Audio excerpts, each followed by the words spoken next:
1, 2, 3, 4, 5, 6, 7, 8, 9. 1, 2, 2, 3, 4, 5. 1, 2, 3, 4, 5. 1, 2, 2, 2, 3, 4, 5. 1, 2, 3, 4, 5, 6, 7, 8, 9. Okay, we're ready. Welcome back to the Racial Draft Podcast. I am your host, Michael Ford. I am joined by my co-host, Kia. Hello. And we have a special guest this week. We have from the Latinx Delegation, Ooh. Martine. Ooh. Oh, he tried to put you on my team because we win.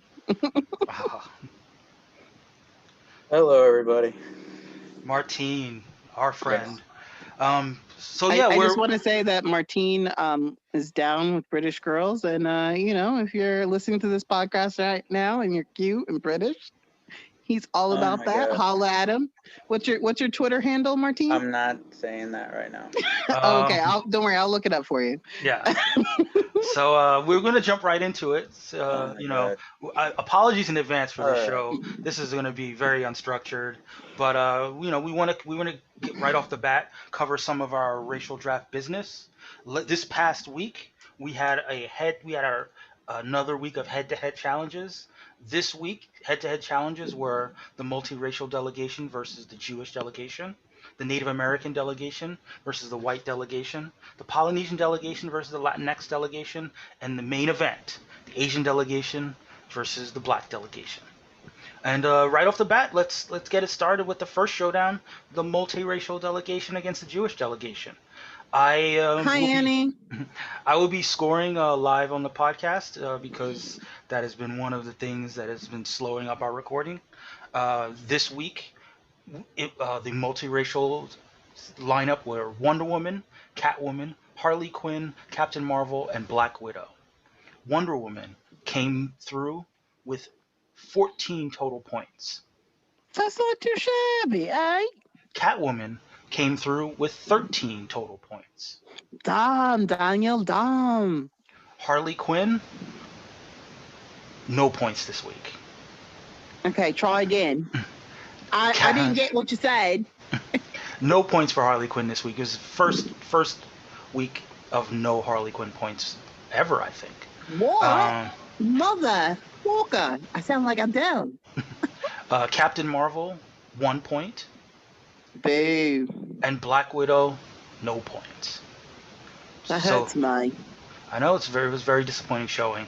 But the total points this week for the multiracial delegation are 28 points.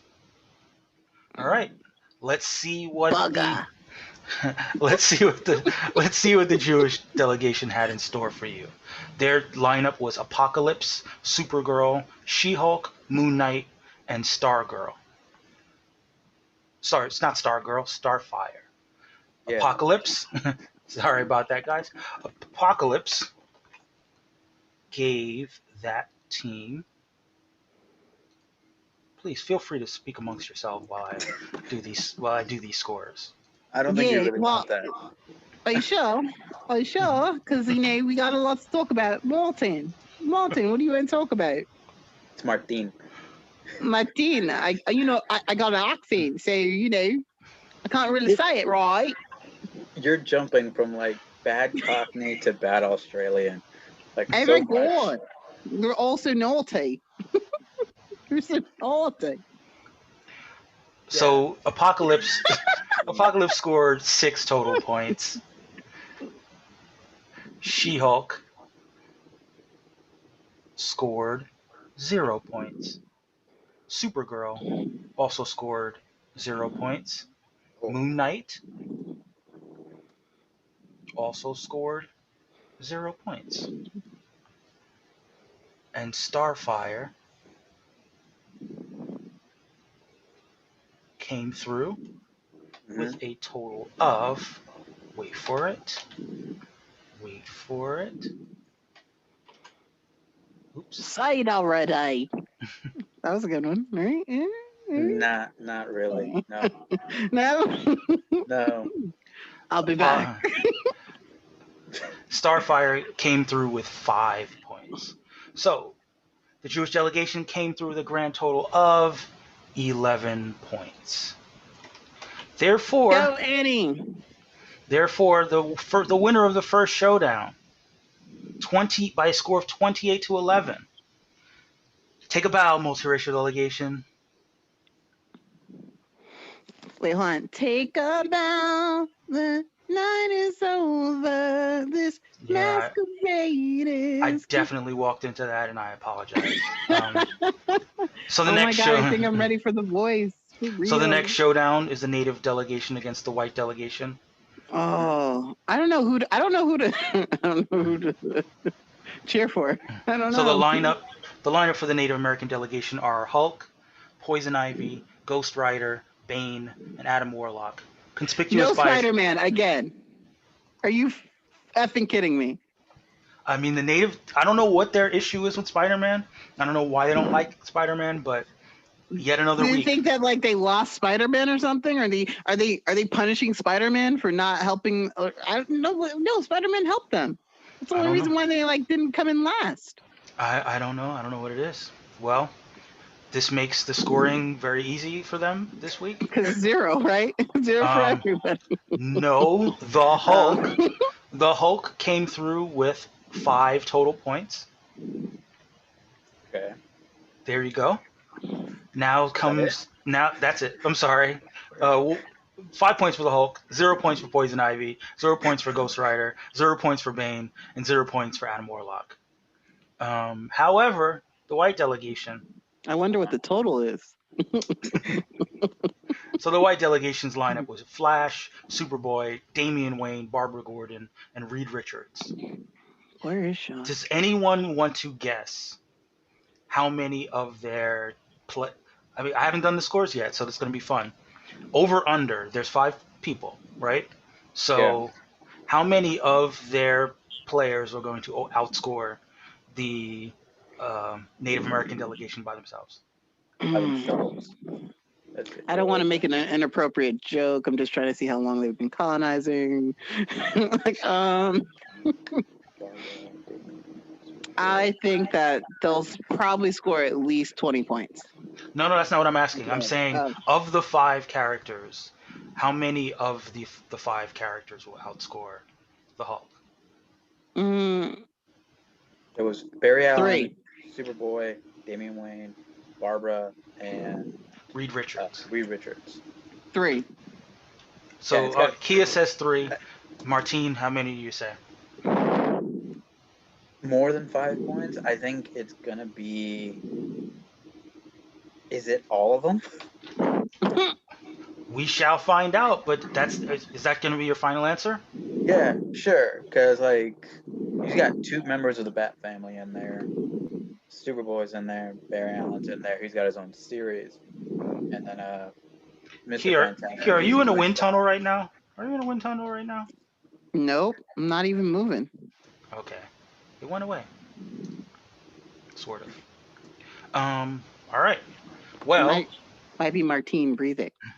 The Flash, 1 point. Okay, never mind. So there goes your 5 out of 5.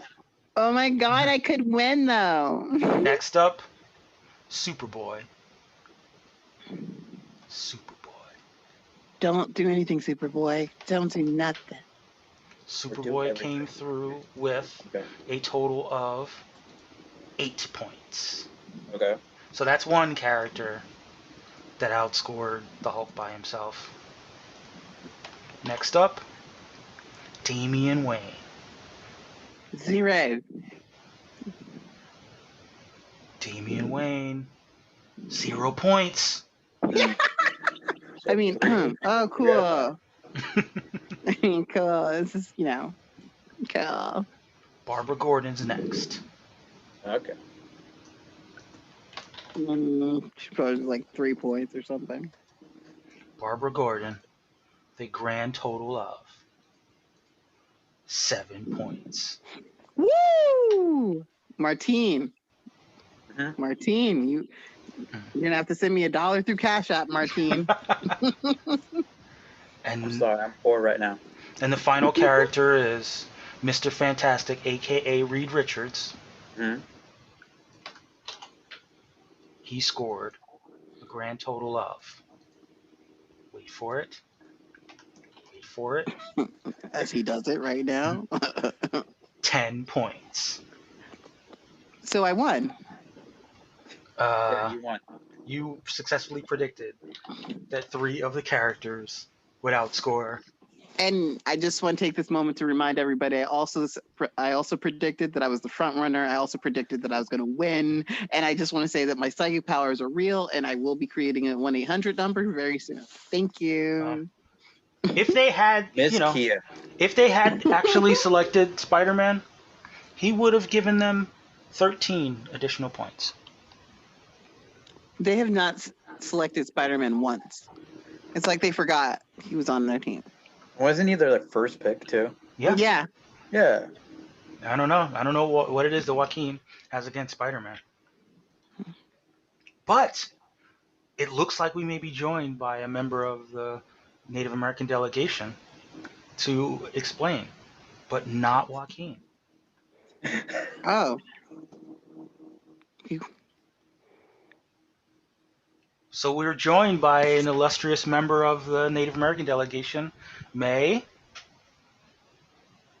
Can you hear us? Yay. Oh, Not connected yet? It looks like it connected, it looks but like she's connected. Well, we'll wait for maybe her she to didn't turn on chime her in. mic. Maybe she's muted. Maybe It looks it's like she's Maybelline. huh? Not No. mute. Oh, she's muted. Oh, not muted. Not muted. May, are you with us? Mm. Well, She's toying with our emotions. we will That was find a good out. one, right? We will Martine, find that out was really what. good. That was good, I right? mean, it's It's getting not. better. It's not. What's the word I'm looking for? Awful? It's not awful. Yeah. Completely. I'm gonna really work on this. Well, when May wants to speak for the Native American delegation, we will give her the floor, but we will press on to the next showdown. That is your squad, Martine, the Latinx delegation, taking on the Polynesian delegation, led by our friend Tamati. Do you see This Tommy D's shout out on Twitter? He put Kia and then something after it. this week, the scoring for the Polynesian delegation. I should tell you the lineup first: Valkyrie, Storm, Blue Marvel, Scarlet Witch, and Sunspot. Mm-hmm. Hey guys, can you hear me? Yes. Yeah. Yes. Hey, welcome, May. Hi. How are you guys? Hello. We haven't heard from you in a while. How have you been? Oh my gosh, I've been so busy, but I've been I'm trying to keep tabs on you guys on Discord, so. So It's we were been- just talking about how I don't know how closely you've been following our head-to-head showdowns, where you pick 5 characters each week from that you've drafted, and we were just lamenting the fact that you guys have just forgotten about Spider-Man. What happened? Where's the love for everybody's favorite wall crawler? You're gonna have to get on Joaquin about that one. I had to hand the rings over to him past Wow. couple of weeks. I mean, I don't know. He might have to hand those reins back. Right? Because if those reins don't include Spider-Man, then they're nobody's reins. Well, I'll get hopefully after him. hopefully this week, since you're with us, since you've joined us, hopefully this week you'll give us, your take on which characters are your favorite and which ones you want to score with in week 5. Let me just make sure. Let me give you a heads up on who you'll be taking on in this week. You'll be taking on the Jewish delegation this week. Shout out to Annie. So I am. Exactly. So for the ladies, rep for the ladies, and give us 5 good characters. But Ooh. so we've been doing for the last little bit is I've been scoring the showdowns, the week 4 showdowns live on the podcast. So right now we're up to the Polynesian delegation against the Latinx delegation. The Polynesian delegation did their part, making the scoring very easy by By not showing up. Valkyrie, Storm, Blue Marvel, Scarlet Witch, and Sunspot all put up 0 points. So a grand total of 0 points for the Polynesian delegation. Do you Oh, think wow. that's why Tomati is just not showing his face anymore? Like, just shout out to Tomati. I mean, he can write a story about why his team doesn't. Like all of a sudden, like the time difference. He's like, but the time difference though. But hopefully, we kid. But season 2 is coming, and hopefully in season 2, Tomati will make his presence felt yet again. But let's see, of the characters in the Latinx delegation, how many of them do we think are going to score more than 0 points? Kia? Well, now that I'm a psychic, I think. Wait, what were the? Oh yeah, I should tell you what the quicklety- characters Yeah, are. Sue Storm, Miles Morales, Aquaman, Superman, and one Wolverine. Sorry, 4. 4. You say 4 of 5 will score more than 0 points. What about you, May? I'm gonna say 3. 3 out of 5. And I am going to abstain because I've seen the scores, but I have not totaled the scores. So we'll start with Sue Storm. Sue Storm scored a total of 9 points. 9 points for Sue Storm. Came out the gate strong. Miles Morales scored a grand total of 3 points. That's still more than 0, though. Aquaman scored a grand total of 9 points. Oh my gosh. Superman Huh?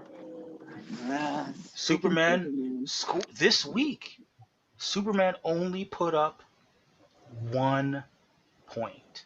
Oh, yeah. oh, I'm tickled by that.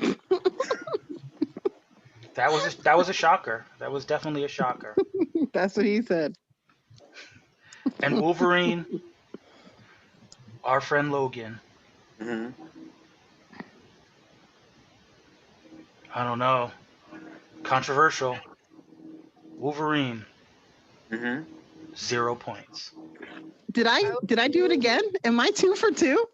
Am I 2 for 2? Guys, my 1-800 number is. I should just actually. You know what? My cell phone number is. Send me Cash App. I'm obviously a psychic. I'm a psychic. Yeah. I have the gift. So that is a grand total of 22 points for the Latinx delegation. Martine, do you want to know your future? Do you want to know your future, Martine? No, I'm good. Oh, okay. All right. You just let me know. May? You want to know your future? I don't think so.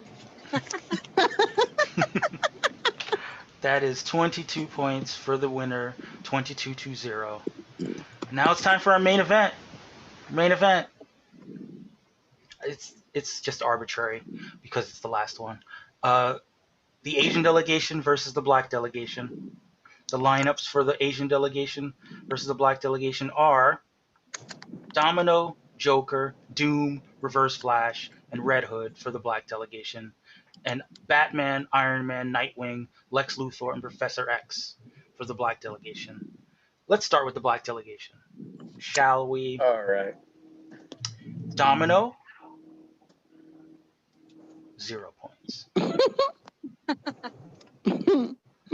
Joker,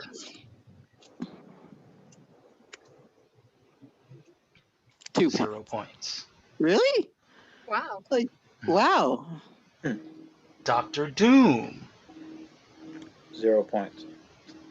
7 Oh, 7 points for Oh. Doctor Doom. That's a nice change. Dr. Doom has shown up. Oh, Reverse- well, thou Dr. Doom. No. Reverse Flash. Reverse I'm Flash, sorry, though, Martine. 0 points for the Reverse Flash. Mm. And Red Hood, Mhm. Drum roll. shockingly, 0 points. Wow. Wow. I know. So that's a grand total of 7 points for the Black Delegation. So, yet again, let's talk through the Asian delegation. Batman, Iron Man, Nightwing, Lex Luthor, and Professor X. How many of those characters will outscore the Black Delegation all on their own?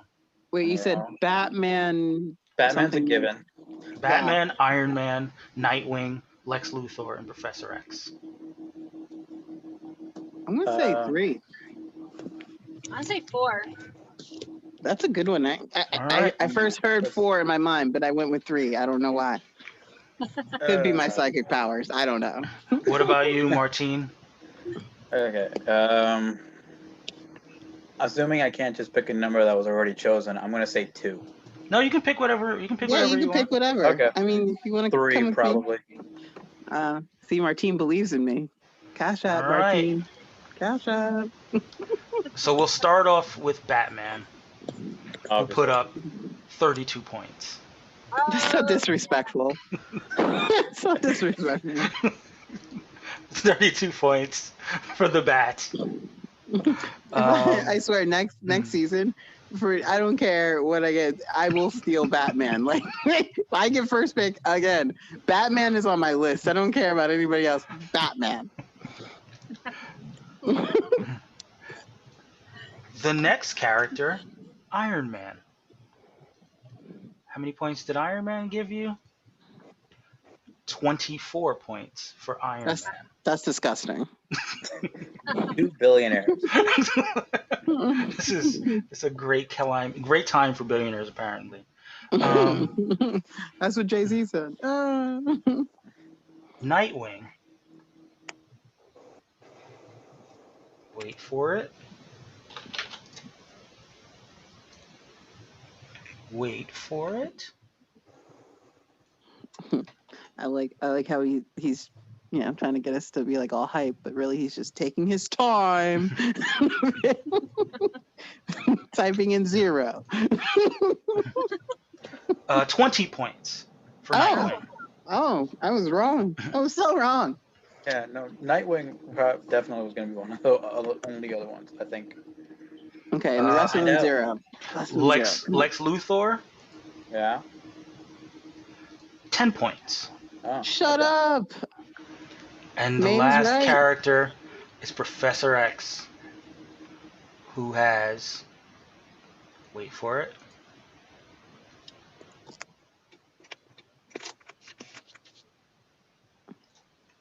three points. Oh, Yeah. Professor X. Yeah, so May oh, was we right. were all wrong. No, So because it was like who would beat the Right. Black delegation, delegation, 7. and they Yeah. had 7. So May was right. So 4 out of the 5. So you were right. Good Yes. job, May. I'm glad I transferred my psychic ability to you for that moment. You're welcome. You can call both May and I. Cash app only. That's all we accept. So Okay, this maybe week, some Venmo. with a grand total of 89 points, My God. the Asian delegation mollywops the Black delegation by a score of 89 to 7.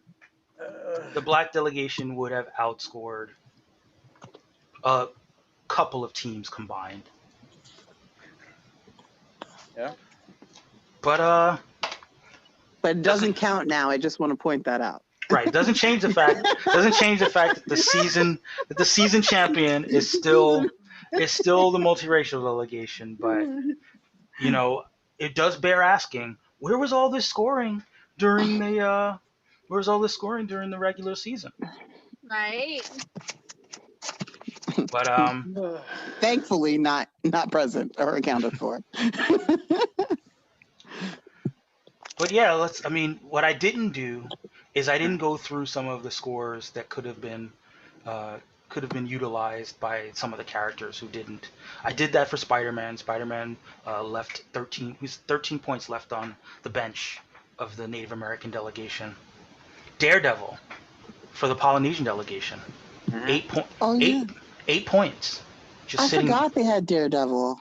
Yeah, I think the Polynesian delegation forgot as well. Wait, Who did they else? put Namor in there though? They did not put Namor in there. Oh, okay. Who else was forgotten about? You know who was forgotten about? Sadly, 14 points for Spider-Woman left on the bench Ooh, that was by the Jewish delegation. the Jewish delegation. Yeah, They would have given me a run for my money. they would have given you a run for the money. That's correct. Instead, they fell quite short. Mhm. Choose more wisely in the next rounds. Who else was left? You got your Catwoman points. Nightwing did his thing. That was mostly it. All right, guys. Wait. Okay. I We're still think here. I want to make sure that I did that. Okay, yes. Sorry, my scoring was proper. As always, these scores are never official until the Fantasy Comics League, our friend Sean, puts their official stamp on the scores. But I think that some of the zero scores are probably not going to change. But let's get into our news. Has anyone been paying attention to nerd news this week?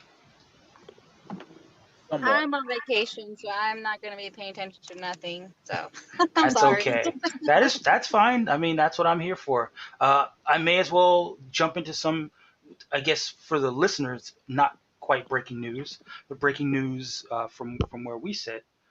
Hawkeye, the Hawkeye Disney Plus series, will be filming. Nice. Oh yeah, that's one of your characters. Yeah. Sadly, let's see how many points Hawkeye scored this week, because he did score. Sweet. Hawkeye. Mhm. Okay. Hawk. Oh, I was wrong. Hawkeye didn't score this week. Sorry, Oh. that was last week. But anyway, so Hawkeye has a Disney Plus series that's coming, and they're filming in Atlanta. Marvel has their studio in Atlanta, but I guess because they have other productions in that studio, they're using a guest studio. And I'm not going to make you guess. They're going to be using Tyler Perry Studios. I knew it. They're going to be using. I was going to actually say it if you had let us guess. I drove past the sign for Tyler Perry Studio when I was down in Hotlanta. I don't think people down there actually call it Hotlanta, Kia. I think they do. That's where I got it from, I swear. Okay, I think they were pulling your leg. But yes, so Tyler Perry, no word on whether that means that Medea will become a part of the Marvel Cinematic Universe. I'm kind of hoping it that it sounds happens. like a Tyler Perry thing, though. Like Medea just coming out of nowhere. Yeah, What are you Medea. guys doing? Hell no. I mean, That's the one stipulation to use the studio. Was that a better accent, Martine? Medea and the Multiverse of Madness. Let's make it happen, people.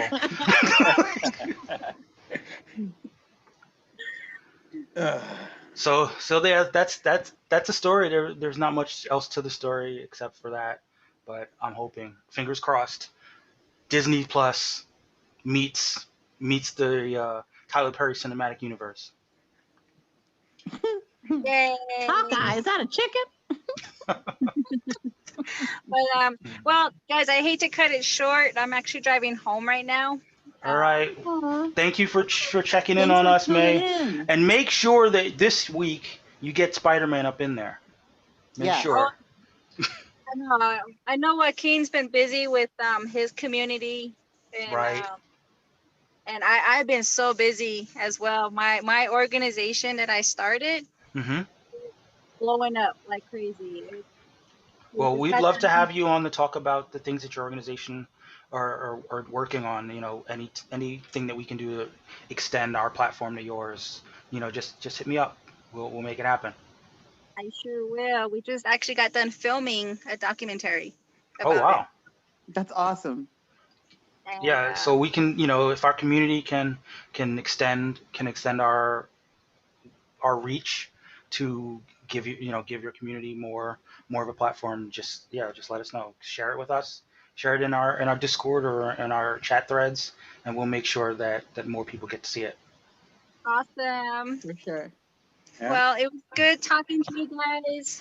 Hopefully, Likewise. make it next week. I'll get with Joaquin and try to get him back on the ball with this. All right. Okay. That's They get awesome. Spider-Man back in there. At the very least. At the very least. All All right. All right, right, bye, guys, take man. care. Take care. Bye. Hi, May. We love May. We love May. Yeah, she's so sweet.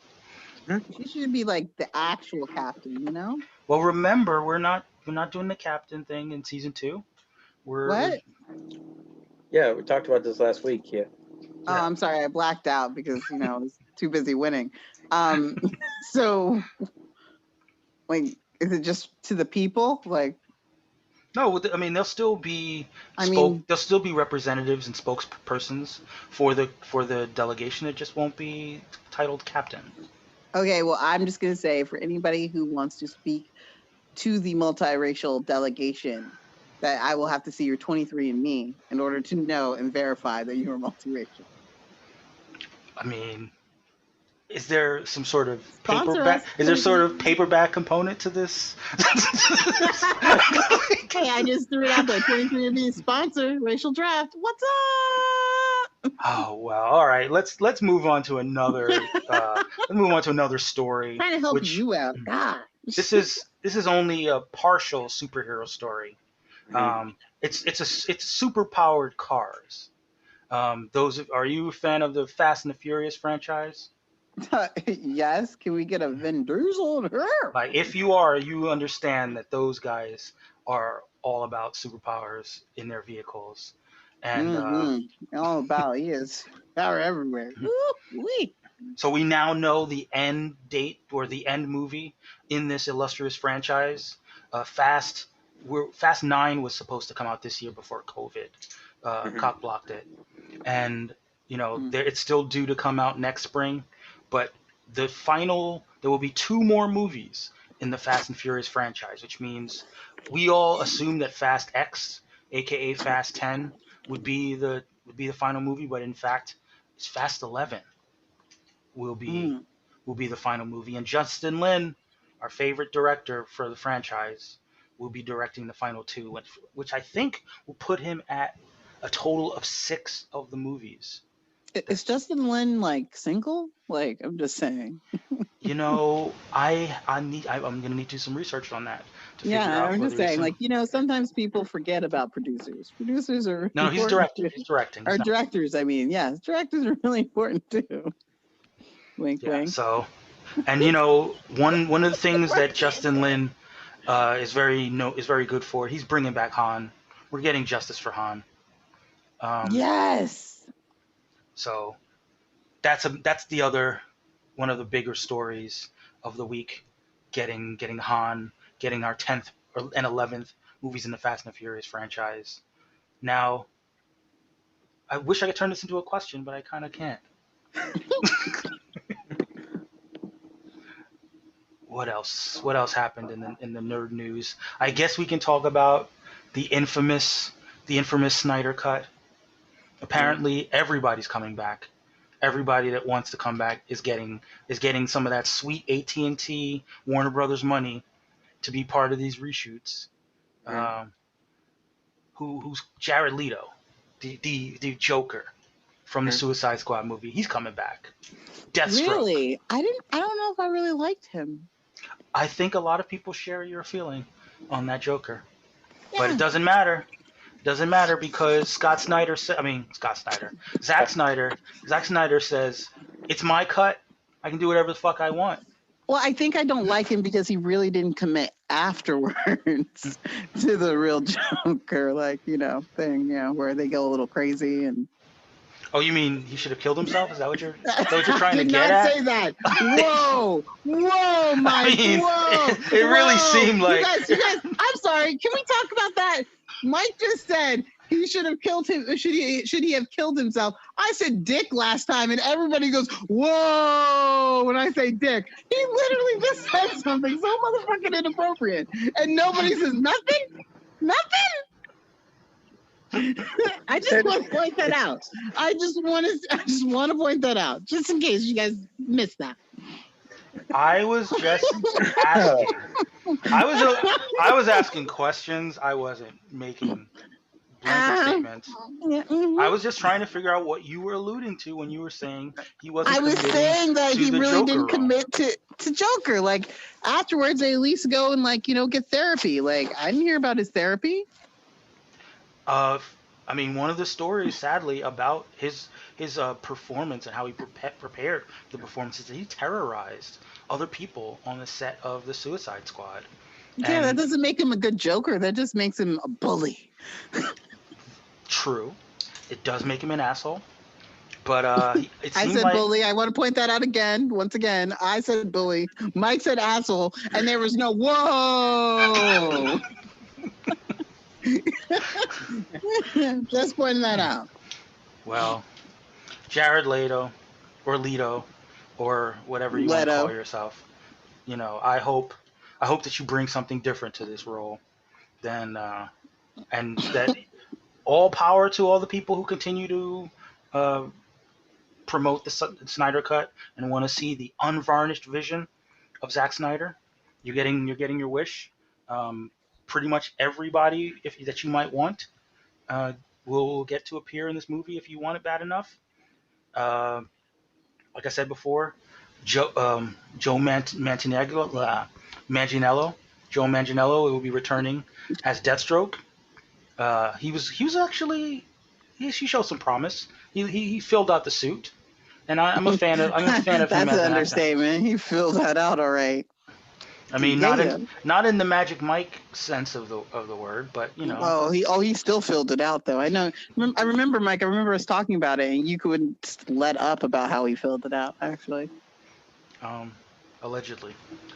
But I mean, I feel like Deathstroke sounds like someone who might be in Magic Mike if we think about it. Yeah, I think I had a boyfriend whose nickname was that. So Yeah. more power again. They wanted to release the Snyder Cut, and they're gonna get it. They're gonna get it released all. They're over gonna them. release it all. It's gonna be released all over us.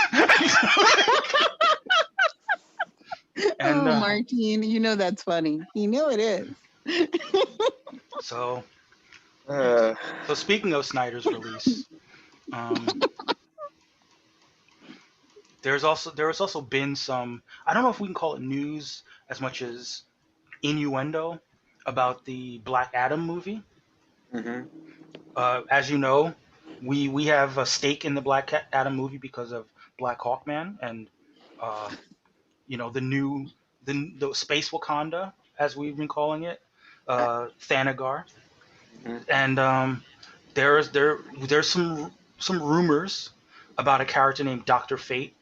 As our resident DC expert, Martine, Yep. maybe you can give the audience a little bit of insight into the Dr. Fate character. Which one?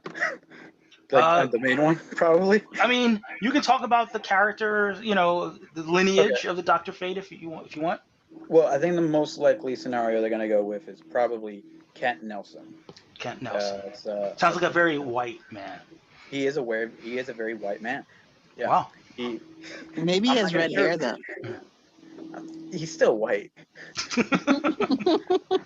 Yeah. So the Dr. Fate is the character. Like, he becomes Dr. Fate by putting on the helmet of fate, which Okay. was kind of like empowered by the Lord of Order known as Naboo. Mm-hmm. Um, Now and that sound now Nobu doesn't Nobu sound. sounds African. Yeah, he sounds very. So, in other words, it's a relic that was stolen from Africa and then taken and Yeah, used by a white man. what are Nobu's origins? What would you say Nobu's origins are? Nabu's Oh, origins. Nabu. Uh, Nipple? no, No. no, Kia. Is it European? Is Nabu European? Are you being funny? I don't believe so. Okay, so it's a story of a white man who takes an artifact from somewhere not the West, and he gives him powers, if I'm understanding that, and Mhm. and it turns him into Doctor Fate. If So it's the any Mhm, consolation, mhm. when he puts the helmet on, he's not really in control. Oh, so Oh, so this like this white man is. Eastern African, Take it there, native Mike. Take it power there. takes control over the white man's self. Mm. Yeah. So Okay. like the name Nabu is So like he couldn't Mesopotamian. really harness it. Like the white man really couldn't control that power. Right. Like. But he Mhm. still sought to possess it. Yeah. And yeah. And Uh, you said he's a god of Mm. chaos? He's a lord of order. A lord of order. Order. Yeah. Mm. Okay, interesting. Interesting. But he's also, I mean, Dr. Fate, the character is Mhm. kind of like he's I would say the DC equivalent to Doctor Strange, right? In terms of Yeah, sorcery and they're both like basically each company's like sorcerer supremes, Mhm. basically. Right. Yeah. So he puts But his who hood would be on. better? Oh no, I mean helmet. Sorry, not hood. Not. But but it's kind of. Yeah. I'm sorry. Anything coming from Africa is definitely not a hood. Let's I be know, real. but I mean, Like. no. But if you look at, I mean, I'm just saying, you look. He's a wizard, a grand wizard, one might say. Oh no! Oh no! he's And then a grand. he's gonna be in the movie with the black guy, the He's a grand wizard, a white word. grand wizard That's who gonna be takes from potentially ancient peoples, takes their power, and lords it calls it his over, own. and lords it over as a order, right? Like yeah, yeah, okay. He brings order to the world using his golden helmet and his grand I wonder wizardry. if he started the Illuminati. You know, cool, very cool. Kent Nelson. I mean, I feel secure with this, story. Like I don't know, Yeah. just And he was from sounds normal to he me. was from like the 1940s, right? That was Like definitely the original like Dr. Fate? Mhm. Yeah, 1940. Yeah. So Of I course. mean, Because definitely. that's the kind of leader they needed in the 1940s for sure. Yeah, he definitely needed to put things in order, put people in their places. Okay. I mean, so Dr. Fate might be coming to Black Adam. Mhm. No doubt to bring some white man power into some white power, if you will, to the festivities. Mhm. So no, but so according to some casting um, call sheets that have been Mhm. circulating, these are just rumors. These are not necessarily confirmed, but they are looking for a quote unquote Sam Rockwell type Yeah. to play. Are you familiar with Sam Rockwell, Kia, the actor? No, I am not. Fun fact: Is Sam he Rockwell. is he attractive? He's what you would call unconventionally attractive. Like Let's what? Does he have like a lazy eye or something? There's something wrong with I lazy eyes. mean, I'm just saying. you can work the Google if you want. But notable, Sam Rockwell has played many racist characters before. Oh wait, maybe I do know that guy. Yeah, he was also, you might know him from the Marvel movies. He was in Iron Man 2 playing Justin um, Hammer. Justin Hammer. Great I actually do like Sam Rockwell as an actor, Mhm. but he does play a lot of racists very well. Oh yeah, because I believe him. Yeah. Oh. So they're not looking for Sam Rockwell himself because he's a little bit older than what Yeah. they're looking for. They're looking for a younger man who has some of that Sam Rockwell energy. Mhm. So if you're a white man and you can conceivably play a Or a racist, black man in perhaps whiteface. there's a role as Kent Nelson, wizard, grand wizard of the DC of the DC universe. If the hood fits, Okay.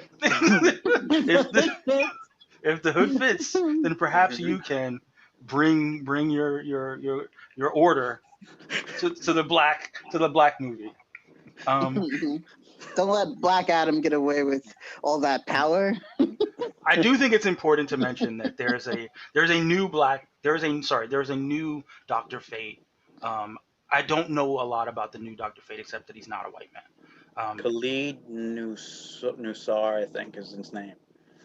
Khalid. Okay, Yeah. so he sounds like he's from The Middle East. the Middle East. If memory serves me, I believe. Let me quickly take a look.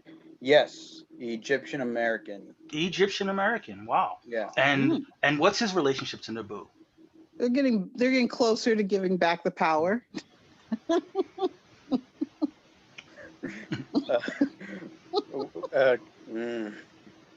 So, like, he gets the helmet Right. from the Bastet. I believe that's how it's pronounced. Okay.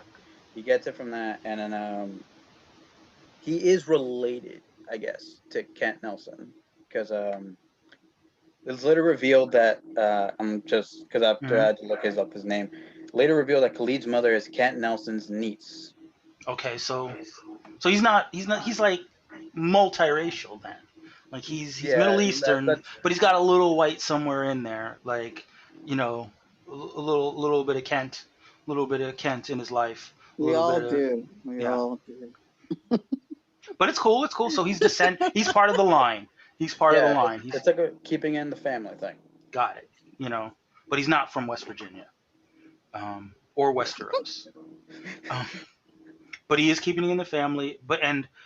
How long has he been the new Dr. Fate, or the current Dr. Fate? I think he's been around since 20. No, he's been around about a decade, I think. Okay, so luckily he precedes Donald Trump's presidency. You know, he got in there way before, so the protesters didn't get involved. But yeah, I mean, what's his character's name again? One more time. Khalid. Khalid Ben Hassin. There's another one that's Khalid Nusar, who was in 2015. So I think that's no. Yeah, there's I think different Khalids. Wait, so they did a double Khalid? They did. There's There's that's Khalid Ben Hassin, who is the grandson of Kent, and then there's Khalid Nasur, who is the grandnephew of Kent. Wait, so he has two Khalids in his family, and they're both interesting. They're both what, Mike? What I was saying is that they're both related. They're both related to Kent. Mm-hmm. So Kent has two Khalids. So according to Wikipedia, nobody wanted to name him Kent, huh? Khalid's the real name, but Kent didn't work out for anybody, huh? So according to Wikipedia, the Khalid Ben Hassin is from the New 52 version. Yeah. Which we don't know where New 52 fits in the continuity anymore, right? Yeah, I think there's like a soft reboot by now. Like, who's to say what happens now? Yeah, so he might have disappeared into the multiverse. Mm-hmm. But so Khalid Nasur is the current, and he's up as of June 2015. So he just got in there under the wire, before America was made great again. And so he's an Egyptian American medical student. So he's a doctor he's even before he was Dr. Fate. He was Dr. Nasur. So Mhm. that's cool. Because Kent Nelson, I'm guessing, was he? Oh, was he a doctor? He was an archaeologist, so it Oh, might so be like a like, doctorate. hmm, he was. I guess he was a doctor. But are we sure he had a PhD? I have no clue. Because you know, I don't think he did. yeah, because he was in 1940s. They might not have made people get their doctorates before they just went out colonizing and archaeologizing. Yeah, he was. His dad was the archaeologist. Kent was just along for the ride. I don't know. Okay. Yeah. Yeah, I don't know. I'm gonna guess that he has a doctorate in caucasity, and that's where that's how he becomes a doctor. Whereas it doesn't mention that there is a Kent V. Nelson who is a Mhm. doctor. Well, since we're in the realm of Egypt, just want to point out in real Mhm. news that 59 ancient coffins were found 2020 Mhm. None of them in were Egypt. opened, right? Because that I it think sounds that like they are, which just sounds it's terrifying to me, at least. yeah. I was gonna say if only 2020 hadn't shown us that doing things that we're not supposed to do will lead to bad consequences. If only. If only. So, people who find us 100 years later and listen to this podcast, just know that we were warned, and and we should have known better, future technological overlords. But we don't. We didn't know better. We Well, we we knew were better, but the people in power, white people, didn't. They said, "Oh, let's look at that." You know, like every scary movie. Like, yeah Oh, I hear a sound. Let's check it out. yeah as they call it, white man science. White man Okay. science So is looking it up, mhm, my team's like, I'm Kent Nelson. uncomfortable. mhm. No, looking it up, Kent Nelson is also a physician. Oh, the original Kent Nelson. Yeah. Are So we talking that about the character or the actual person? the Kent Nelson, the character, Okay. is also like a doctor, physician wise. Like so, Got same it. kind. All right. Fair enough. Fair So enough. it really is like kind of like Doctor Strange, kind Yeah. of. All right. He's a doctor. He's a doctor of grand wizardry. Maybe he's a Grand wiz- gynecologist. I feel like that's a different kind of sorcerer. Um, let's see what else. What else is happening in the world of New York news? I feel like you know what else? So Shang-Chi, the movie Yeah. that will bring the character Shang-Chi to the MCU. They recently wrapped filming. I know that there were some set photos that confirmed that they're going to be doing some filming in San Francisco. I know Shang-Chi spends a lot of time in Chinatown, and before the confirmation that it was going to be in San Francisco Chinatown, there was some sense that he might be in, excuse me, that he might be in U.S. China, I mean, in New York's Chinatown. So that's good for, as we know, Ant-Man's out there. Also, um, Agent Agent Wu Mhm. from the Ant-Man movies is out there in the West Coast. So it seems like we might see some things connecting. One thing about Agent Wu, we know he's due to appear in the Sword show. I mean, not the Sword show. In the Nick Fury. no, not the Nick Fury, the WandaVision show, Oh. as some potentially affiliated with Sword. We Mhm. also know that he has appeared in the Ant-Man sequel, Ant-Man 2, Mm-hmm. or sorry, Ant-Man and the Wasp rather, and Mm-hmm. the comic book character Jimmy Woo is affiliated with an organization called Atlas, which Shang-Chi is a member of and currently in the comics. So Mhm. you could see the seeds maybe of of Well, uh, of Atlas being sown in the MCU. So that's but exciting. even more exciting is that they're shooting in San Francisco, and hopefully they don't clean off the streets. And then maybe when we're watching the movie, we can count how many turd piles we see. I mean, they can erase that digitally now. I know, but they should So keep it in. That'd be so much fun. Oh, there's one. Oh, there's seven. it's Like that'd be probably great. it's probably hard to do kung fu amidst turds. Like what if you get your foot stuck and you're like, oh, I just twisted my ankle when I was trying to do that roundhouse kick. Yeah, exactly. You don't want that. You don't want that. Like, yeah, I was gonna make some kind of inappropriate pun about shit foo or whatever, but I didn't. I'm not good enough with that kind of wordplay on the fly. But I'm here for it. I'm here for Shang-Chi. That was a movie that was supposed to drop in early 2021 on in Lunar New Year, but as with everything, COVID has thrown everything into disarray. People are still wondering whether Black Widow will drop on Disney Plus rather than in the theaters. In theater news, there's been a lot of talk about AMC potentially running out of money.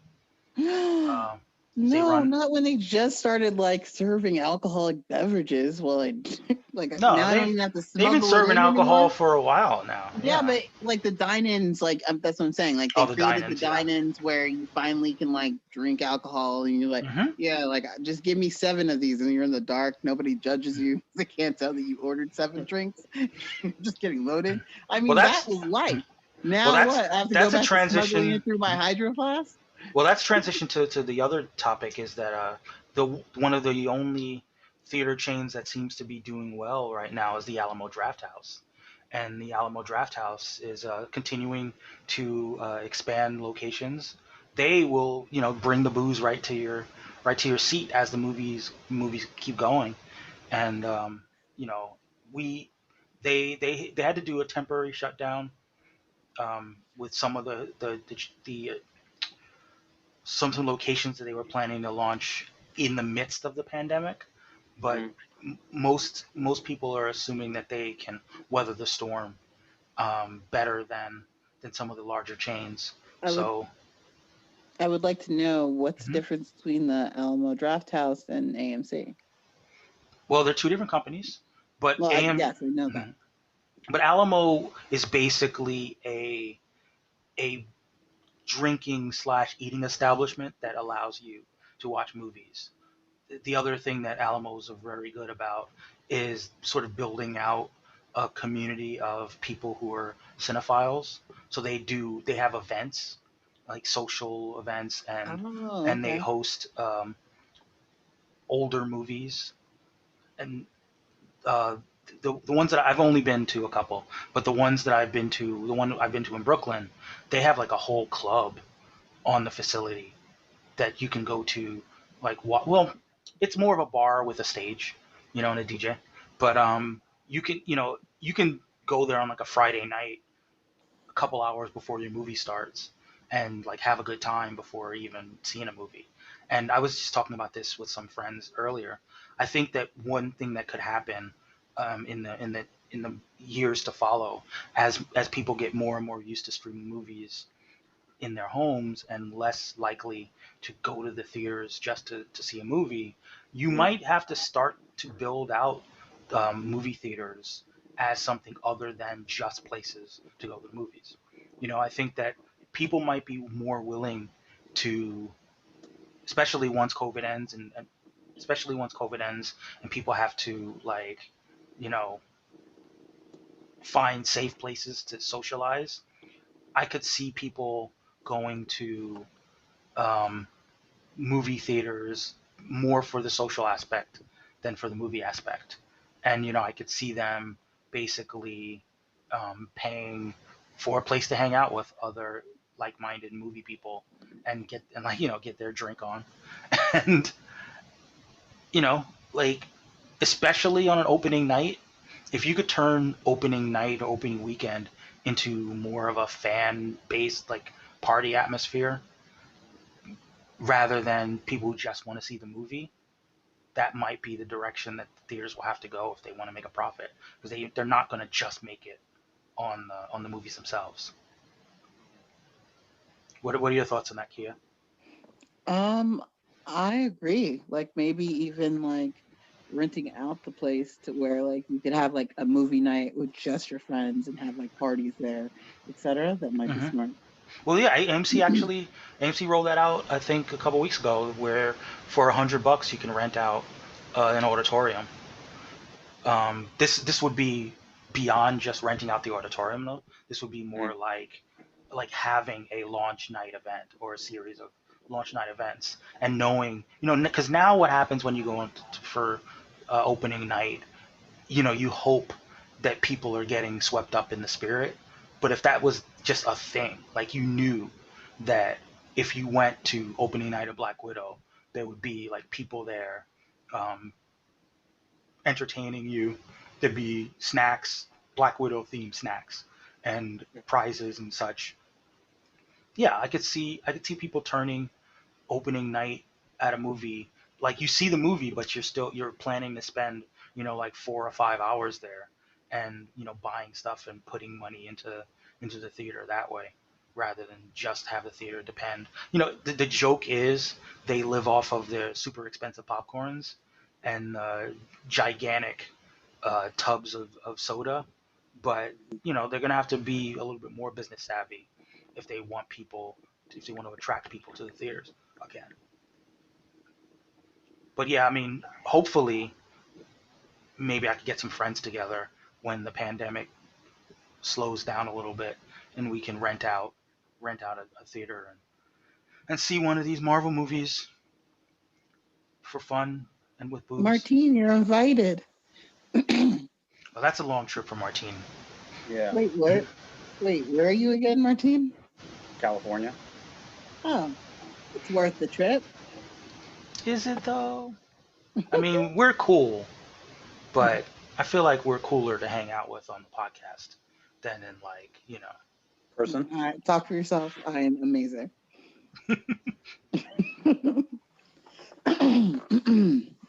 So have I missed anything, Martine? Have I missed anything in the realm of nerd news? Um, there's like talks about Cyclone also being in like the Black Adam. That is true. They have, but I think that was I think that was rumored for a little while now. Yeah, Um, but I think there's like two that they're potentially looking at, like two mhm. actresses to potentially Oh play wow. Cyclone. Oh, I, Um, I didn't hear anything about the actresses. yeah, because I heard about this a couple days ago. Hmm. Um, let me see if I can find it real quick. Um, yeah, well, yeah, so from what I can find, supposedly, again, like reportedly, Hmm. singer Leslie Grace and actress Isabella, well, like now she's Isabella Merced, because she changed like her name, but it's Isabella Moner, that's what I'm finding. Oh yeah, But I know that's, Isabella Moner. yeah, the Dora from Dora the Lost City of Gold. Right. Yeah, that's probably like what most like people might know her from, Hmm. aside from like Oh, Netflix stuff, I think. it looks like both are Latinx. Yeah, like, So there's a little bit of potential race bending in there for Cyclone. mm-hmm. I, Too bad that it's on the multiracial team.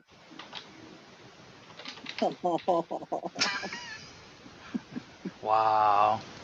You had to mhm. sneak. You had to get up in there. You had to get I up in did. there and stake your claim. You did. I marked my territory. Mm-hmm.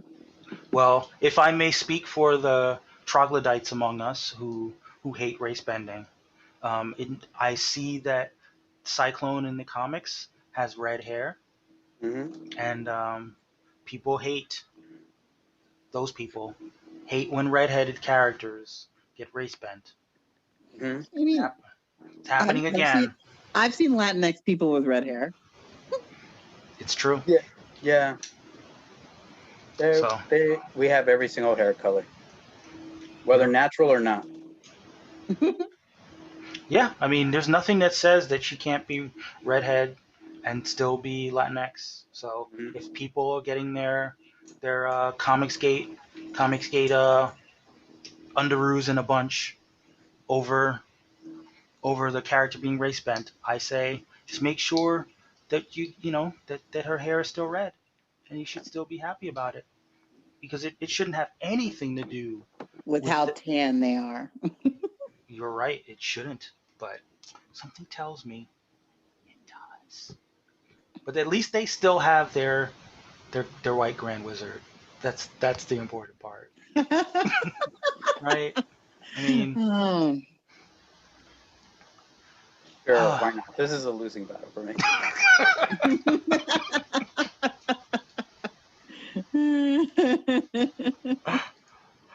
all right. I mean, I don't. I mean, I guess we're light on. Did I you guess just yawn? Like, how blasphemous is that? that wasn't a yawn. That was a laugh. That was Yeah, the. a laugh with a yawn. Oh, blasphemous.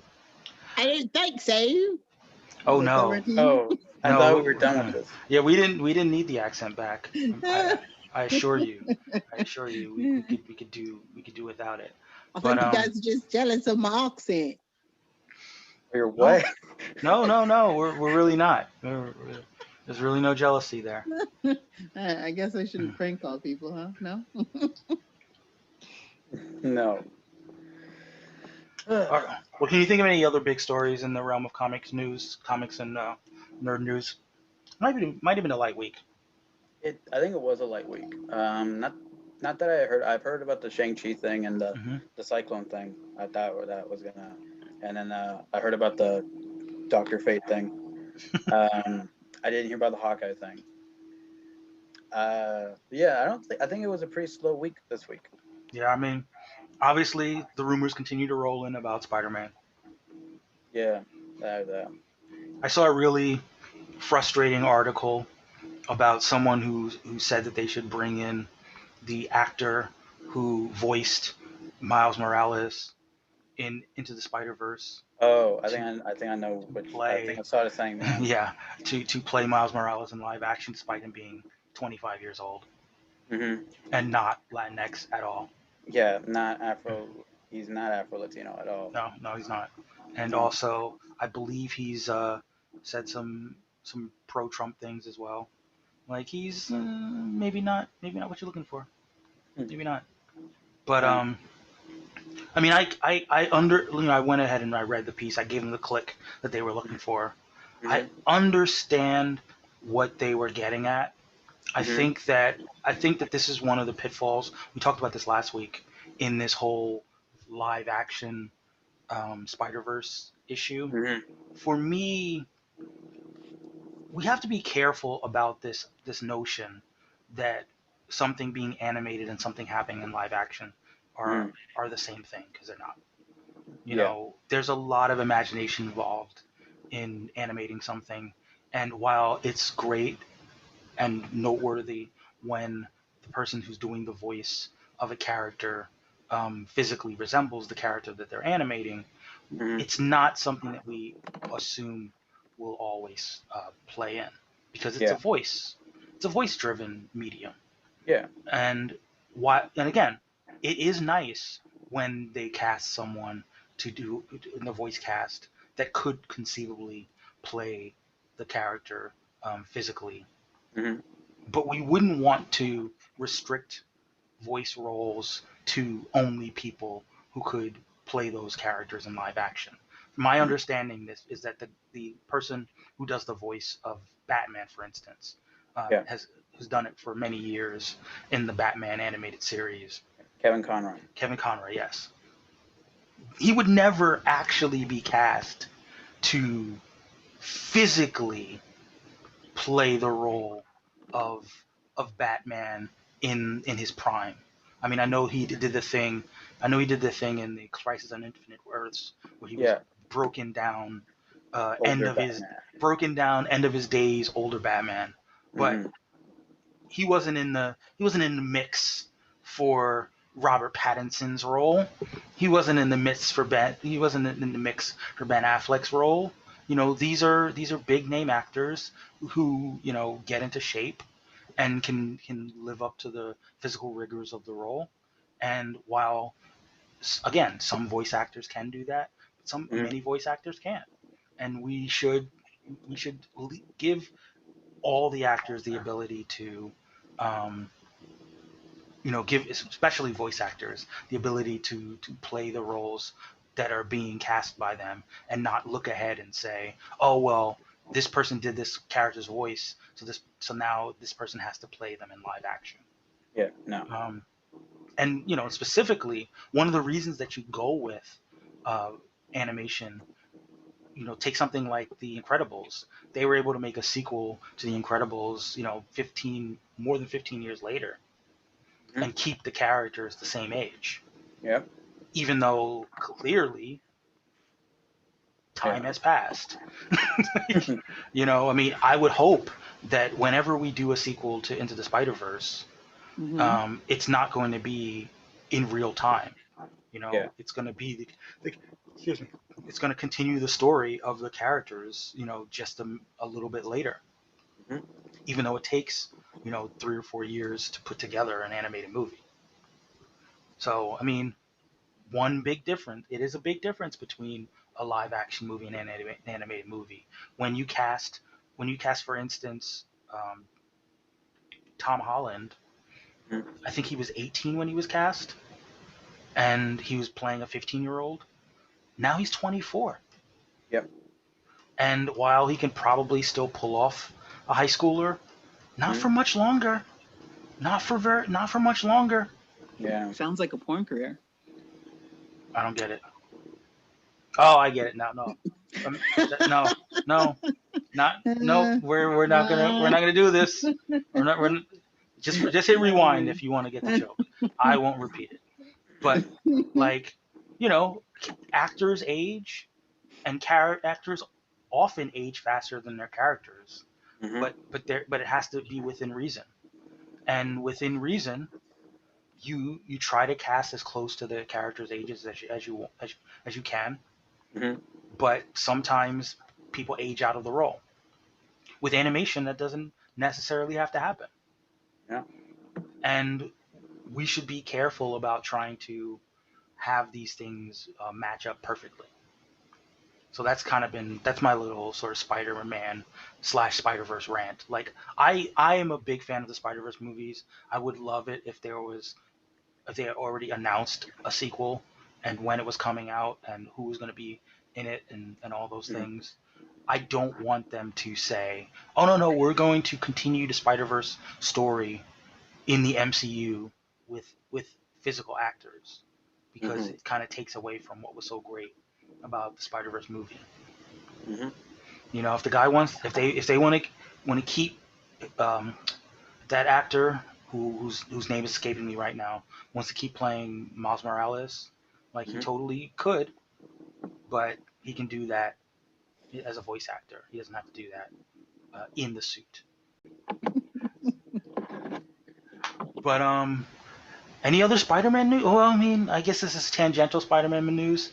People are still upset about Tom Holland being young and playing Oh, Nathan Drake Nathan Drake. as a Yeah. youngster rather than Nathan Drake as an oldster. And Yeah. I can say that because I'm an oldster. Um, Look, I like when there are 40 something and older action stars, but I also get why, if you're starting out a franchise, you may not want to do that unless part of the gimmick is that Mhm. the character is older. Yeah. I've not played any of these Uncharted. I've not played any of these Uncharted games. Mhm.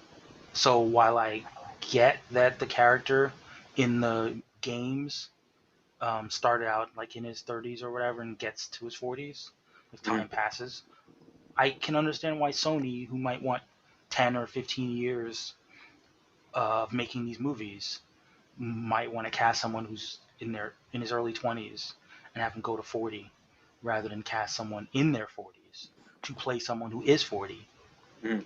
for one movie. Yeah. Like someone mentioned Tom Cruise, the fact that Tom Cruise is in his 50s playing Mhm. Ethan Hunt, but he's also on his sixth movie Yeah. that he's been doing for 20 years. He Mhm. was in his 30s when he was cast. I mean, And he still looks the same, which is well, kind of creepy. I mean that's because Vampire. Tom Cruise dines on he bathes in the tears of infants, um, That's what and I hear. yeah, the tears of infants will keep you young forever. But good luck That and getting Scientology. Isn't that the same thing? Pretty Oh. much. Sorry. But no, I'm a big Tom Cruise fan, as you know. I hope he continues to run till infinity, but not every actor is going to be Tom Cruise. You're not gonna find a 40-year-old actor. You're not gonna find many 40-year-old actors that are going to go for it the way that Tom Cruise goes for it at 50 even. Yeah, he's about to go like, do a thing on the moon or something. Yeah, he's like, gonna do. "Pepper." He's gonna actually I go to have space. evolved. I don't even need to do movies on the Earth anymore. Let's go into space. Right, for real space. Like not Yeah, even for like real space. not even space through special effects. He's like, what? What is this? No. That's why you never got Tom Cruise in a Marvel movie, because he expects to actually like get bit by a radioactive spider, or like have like gamma radiation hit his body and he'll turn into the Hulk for real. Like I if think if I could if be a it, Scientologist for a little bit. Marry Tom Cruise, get that Tom Cruise money. Bathing like infant tears. It's like I think you have la to la have la la money. la la la. Huh? Don't you have to have money to be a Scientologist? To like move up Well, the. that's why I was gonna marry Tom Cruise. I figured, he needs a new wife. Why not? Yeah. I don't know about that baby thing because I'm definitely not doing that. What baby thing? Yeah, where you have a baby by somebody and then they're like, haha, payments forever, kind of like what his first, I see. his second wife did. Are we talking about Katie Holmes? Yeah. Isn't Katie Holmes like on the run from the Scientologists? Well, now, yeah, but she had a baby by him to get that check, obviously. Like she knew Scientology was wrong, but she still got pregnant. I'm just gonna throw an allegedly in there just to make sure. Allegedly. And I just want to say that my name is Michael Ford. And to all those Scientologists out there, this is all scripted, and he told me. okay, that's great. They show up at my door, I'll be like, I'm gonna definitely hashtag Scientology when I put out this podcast. And you're not I'm gonna die. Hashtag Zainu. Hashtag Tom Cruise. Hashtag Tom's like, oh, what's this racial draft thing? They're like, oh, we got her. But you said that you would consider joining the Church of Scientology, and I was just I was forced. Allegedly, I allegedly said that. Okay. Oh my god, I'm terrified now. All right. Well, I'm like Tiffany Haddish. I don't like bunk beds. I don't get that joke. Not at all. Oh, Tiffany Haddish, like she was almost a Scientologist. Like they signed her up for it. She went there and they tried to put her in a bunk bed, and bunk beds and her childhood didn't go well together. So she was like, nope, why are can't there bunk beds involved? Because they give you a place to stay and all this other stuff. But it has to be a bunk bed? How do you decide who gets to be on the top bunk and who's on the bottom bunk? Obviously, you just say like, I'm gonna be closer to my Scientologist, and you're on the top bunk. Sounds very shady to me. Sounds shady to me. But So there's a playground by the Catholic Church, but hey. You just want to make all the enemies. Hashtag Catholic Church. Hashtag pedophilia. I did not say that. I just said that playgrounds near certain churches probably not the best. Mm-hmm. Yeah, I know. I understand. But it's all scripted, and thank you, Mike, for giving me the paper that I'm reading off of right now.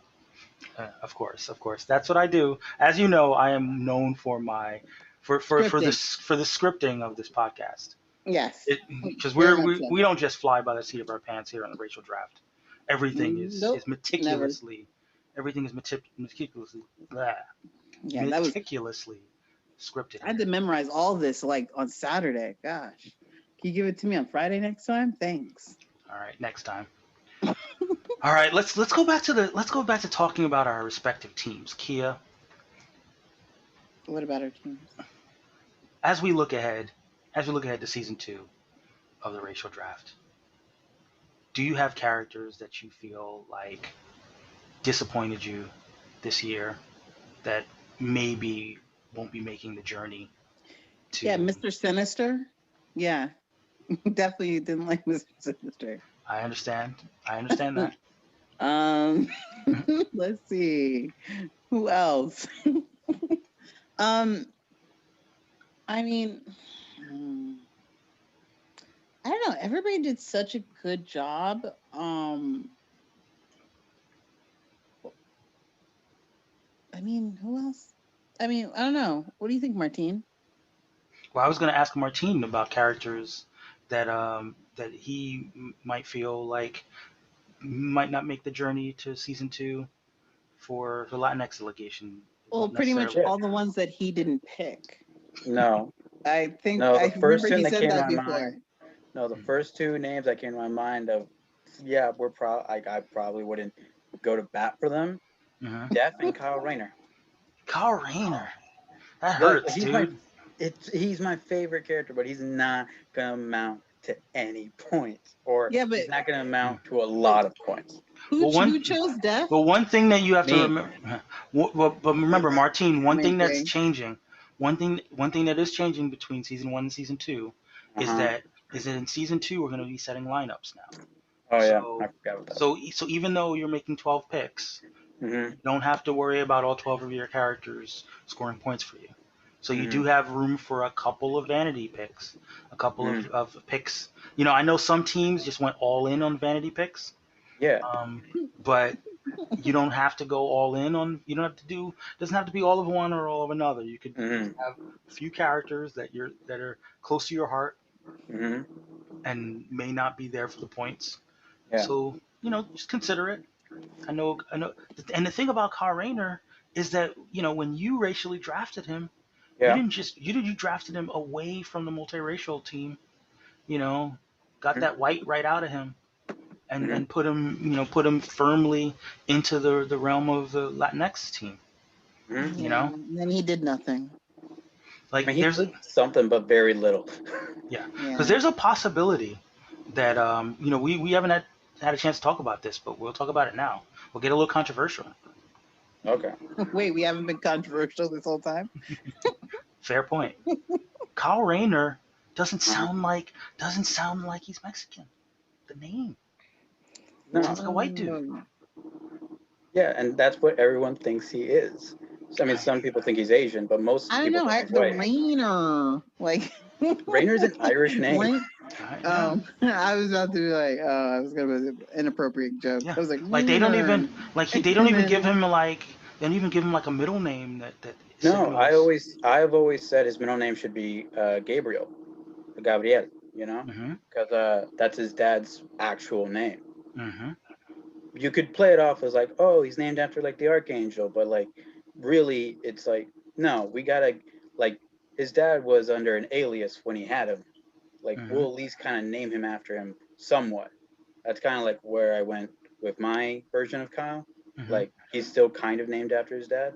That's why Right. his middle name, I think, should be Gabriel, which I mean could be like somewhat Latinx, but like because like Gabriel Iglesias, that's a very Mhm. like he's a very The only big. thing is that does it like if you said the three names together, it doesn't particularly flow. You know. Yeah, it Mhm. doesn't.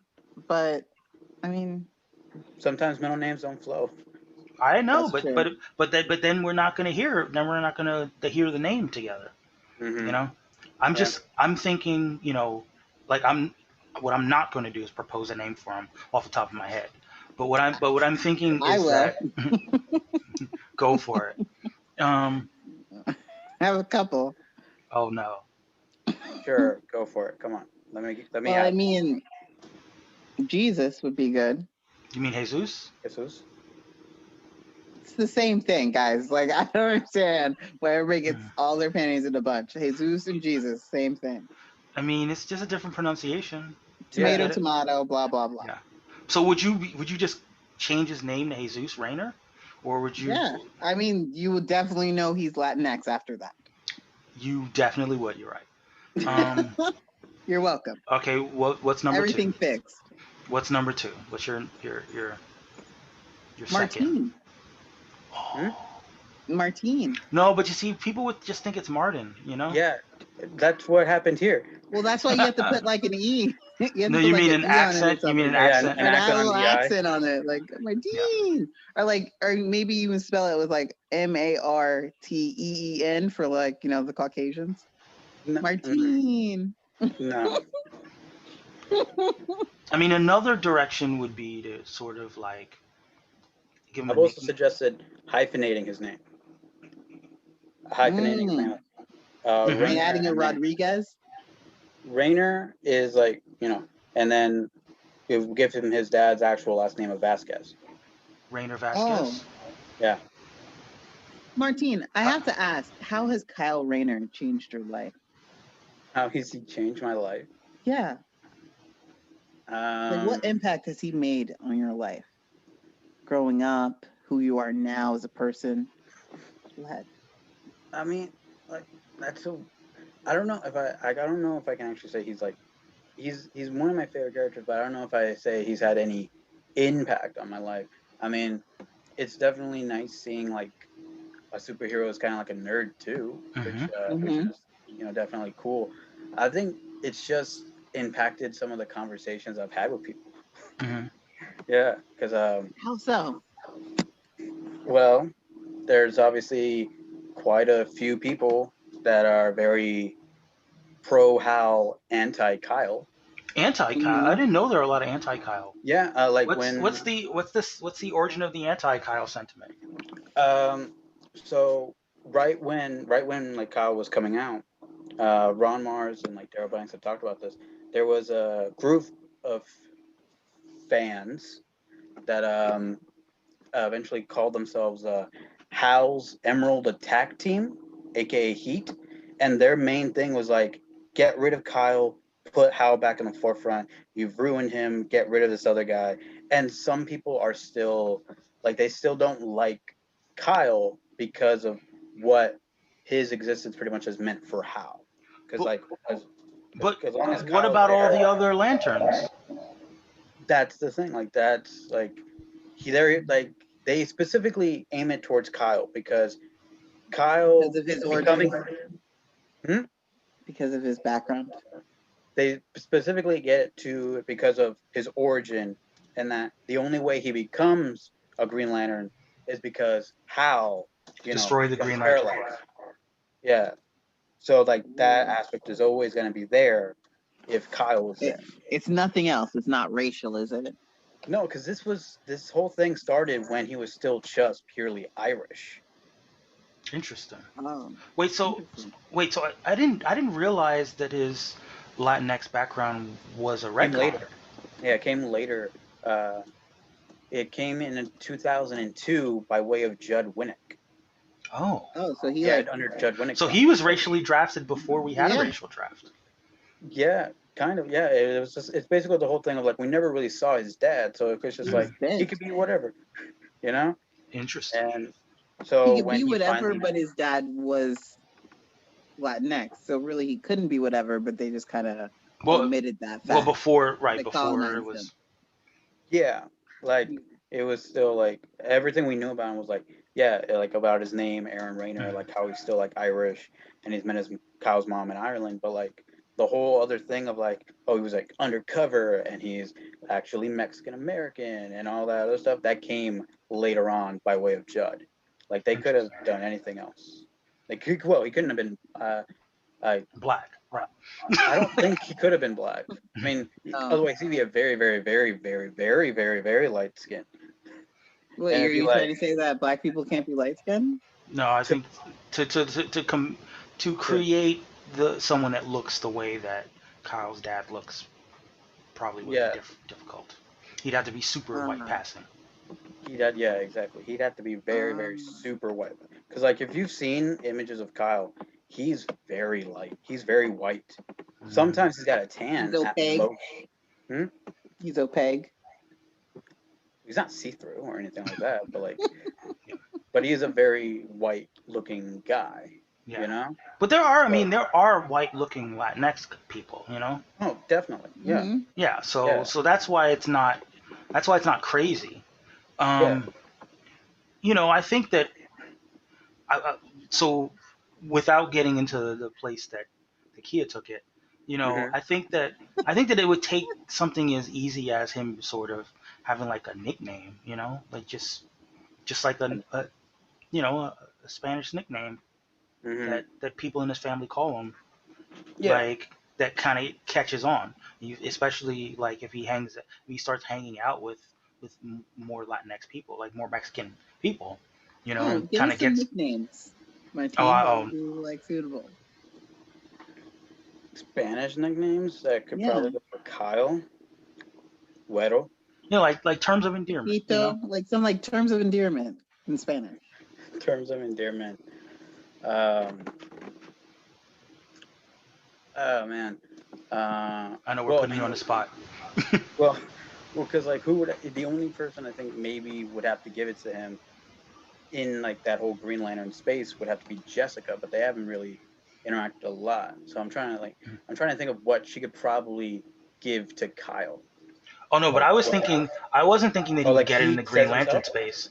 I was thinking that like he would get it in his community and then kind of like take it forward, you know.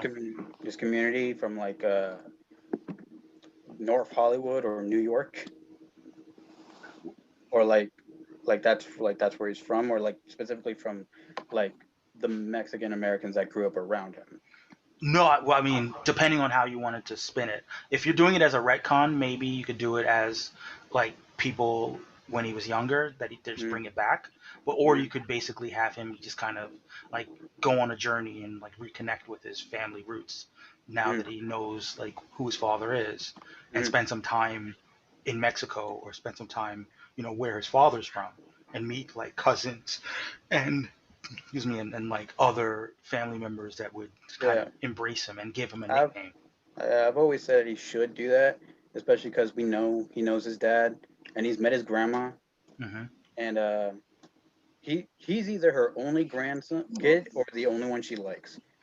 Um, and I say that because she gave him her confirmation cross, and the Hmm. fact that he Mm-hmm. only met her later on either is like he's the only one she's got or he's the only one she can stand.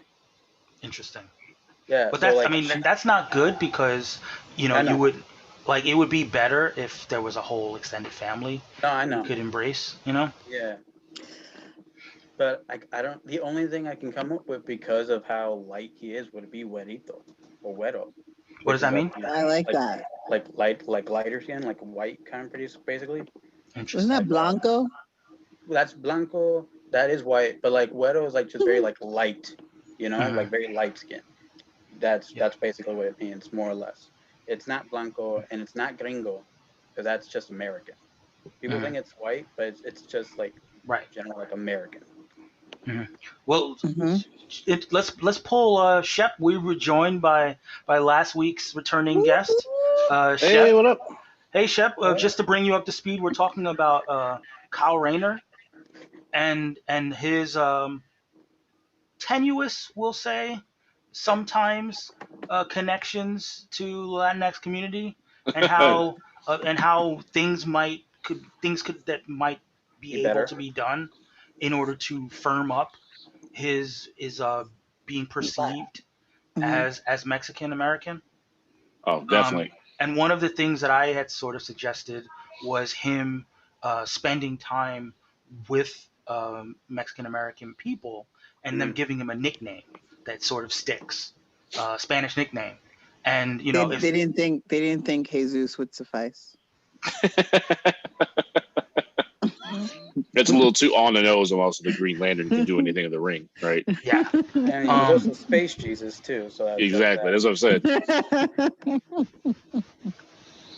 No, they definitely could. And I think DC misses the mark by not leaning on that yeah. because Yeah. Well, I mean, unfortunately, I think my theory, and this is gonna be sad, but I think that when they introduced Jessica Cruz, someone who like you hear the name Jessica Cruz and you know for a fact that she's Latinx.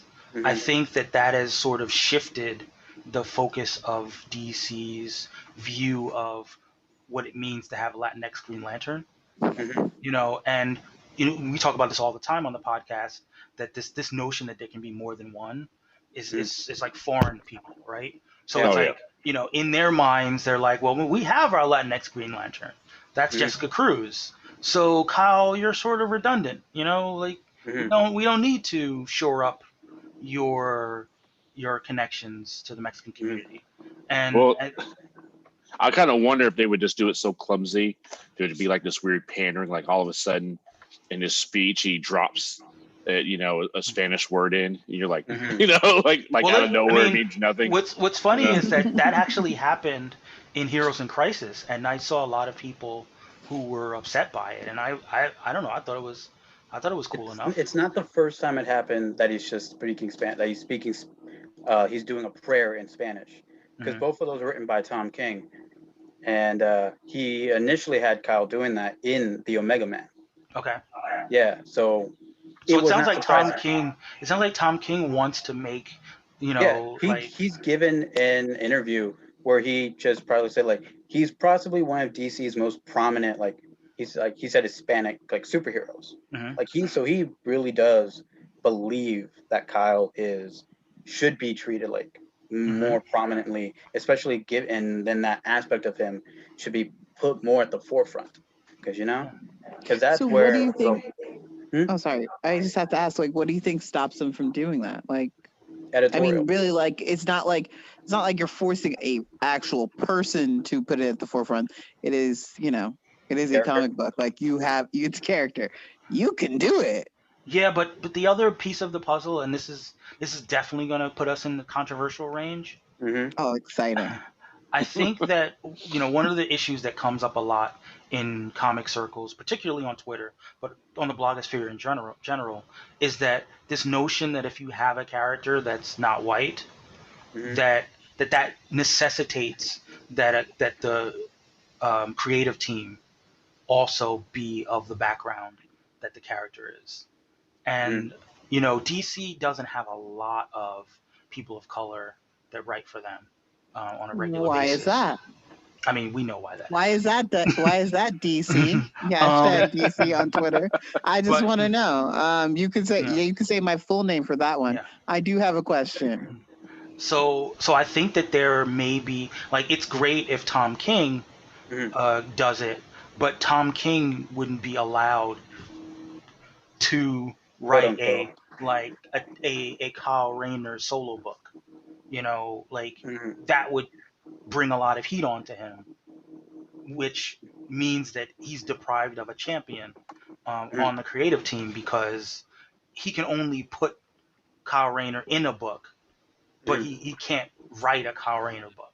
It's almost like, right now there's the Adam Strange book, right? His name's Adam Strange, right? Yeah. Adam Yeah. Strange Adventures book, and it features Mr. Terrific very prominently.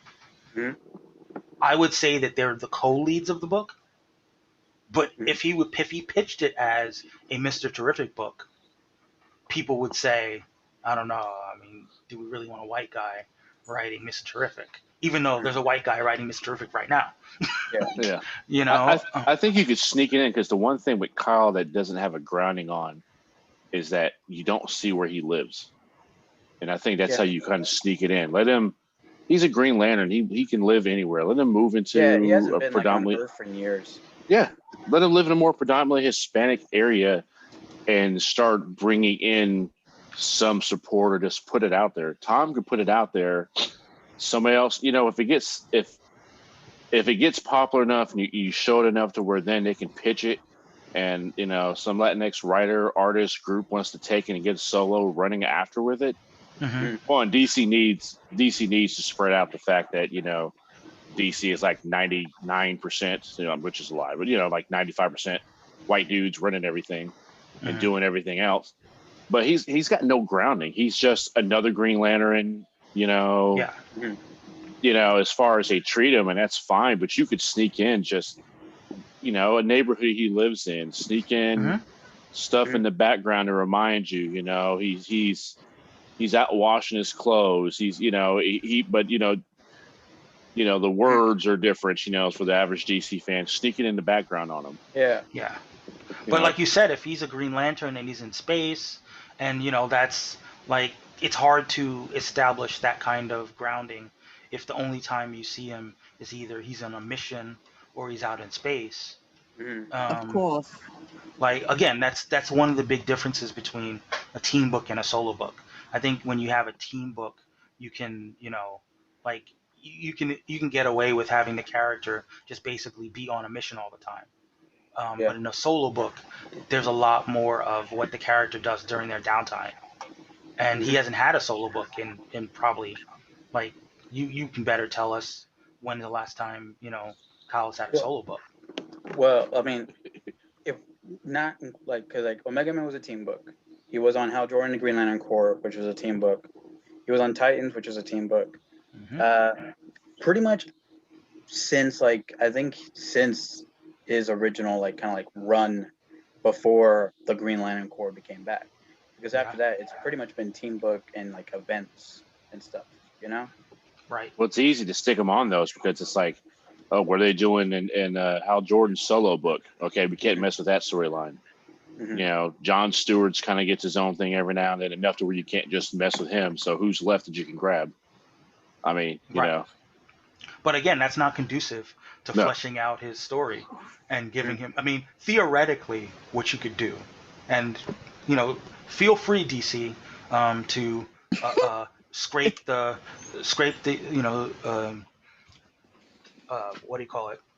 Feel free to scrape off the Scrape the serial wall. number, to scrape off the serial numbers from this proposal, and theoretically you could do a Jessica Cruz book Mhm. and have Kyle be the co lead on the book. Mhm. Jessica Cruz is out there, Mhm. and she brings Kyle along to Mhm. help him connect with Yeah. different groups of Latinx people as Mhm. basically another Latinx Green Lantern, where basically Mhm. she gives her, and then her people like give Kyle his nickname, Mhm. you know, Yeah. and have it go kind of that way. And what I would do is I'd probably not make his nickname be something tied to his complexion. Mhm. Um, I'd make it something more about like him being a nerd, you know. That's great thinking. That's definitely out of the Yeah. box thinking, Michael. I mean, obviously he's Latinx, Yeah. but if he's in a room, if he's in a room full of Latinx people, like that's not going to make him stand out. What's going to make him Yeah, stand out is redundant. his quirks, Yeah. and like if you give him a nickname, a Spanish nickname that's about his quirks, um, and it's catchy and it's Mhm. cool, then you could start having him like kind of embrace it. You're like Paquito. Not Paquito though. That would be that's Wolverine's Spanish call sign, I suppose. It um, needs something. I mean, because the Far Sector proves that you can keep somebody's heritage in place on a far out space adventure. I Mhm. mean, so you but can. Far Sector does like flashbacks too, though.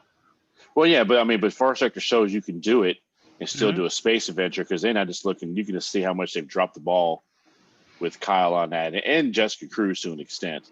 Yeah, Like you said, Jessica Cruz goes off her name because her last name is Cruz, and it's like you said, it's Mhm. more readily identifiable with somebody in Kansas, right. we'll say, than anything else. That's a buzzword, but Hmm. Well, one thing that I've always felt about um, Green Lanterns Mhm. is something that they're doing well in Far Sector. The notion that you of having an Earth Lantern that's a fish out of water Mhm. embedded in another world's culture. You know Mhm. that that character trying to kind balance their status as an outsider, as an Earthling, with trying to be an agent slash police officer slash sheriff, in this other place, is an opportunity to bounce like their culture against whatever the culture it is that they're experiencing. So theoretically, you could, I mean, a savvy writer Mhm. could tell a quote unquote Latinx story involving a world that is very similar to our world, Mhm. where one of the lanterns, or two of the lanterns as it were, Kyle and Jessica, identify with an underclass that is could be easily identified as Latinx stand-ins, Mhm. you know. And but again, it would take a savvy writer who wants to tell that kind of story, and Mhm. an editorial office in DC who wants to give them space to tell that kind of story. And of course, it would require a fan base that's not going to reject it outright, because the character is not Hal Jordan. I think you But just when do you, it as another Far Sector. It's Far Sector 2, and then you just revolving. It's the Green Lanterns or the ones that thrown out into the way out weirdest regions, and you just keep almost a rotating Mm-hmm. thing of seeing them in these things, and you get a 12-issue series out of it that might catch on or not, or at least rotate them through and the Yeah. fish out of water thing. It could work as Right. long as you're Especially, well, yeah, if you turn Far Sector into almost like an anthology series, Yeah. where, just like it's N.K. Jemisin, right, is the writer of Far Sector, right? So, like, if you found a good, a solid writer who you could trust with a 12-issue run of Mhm. of another Far Sector run, I'd be into it, but of course it would require them to put resources into finding that writer. Mhm. And one thing that we know, going back to what we were talking about before, is that DC has known for a while that it's had a black woman problem, and and black women are very vocal on Twitter about DC's black woman problem. And I think that Far Sector was an opportunity for them to try to address that. Mhm. Maybe they're not getting the same kind of pressure, that could be too. like to do Yeah. something like that for the Latinx fans. Yeah. And sadly, DC doesn't do a lot if people aren't pressuring them. Flashback to what we were talking about earlier about Snyder's release all over our faces. I'm really sad I missed that part. Let me. There Who were a doesn't lot love of new movies? there were a lot of people pulling for Snyder's release.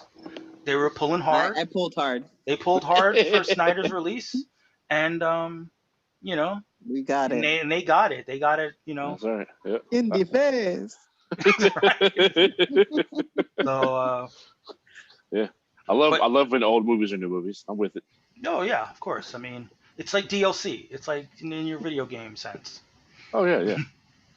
Nothing like paying for a completely new game and Yeah. fixes. I mean, I don't mind because I already have HBO Max, so it's just going to be more Oh, content. you're one of the 10 people. Yeah, I mean, I already had regular HBO, so I just had to click a different button to get a different app. I do too. Wink, wink. But you know what's terrible? Like when I had HBO Go, I could watch it on my television.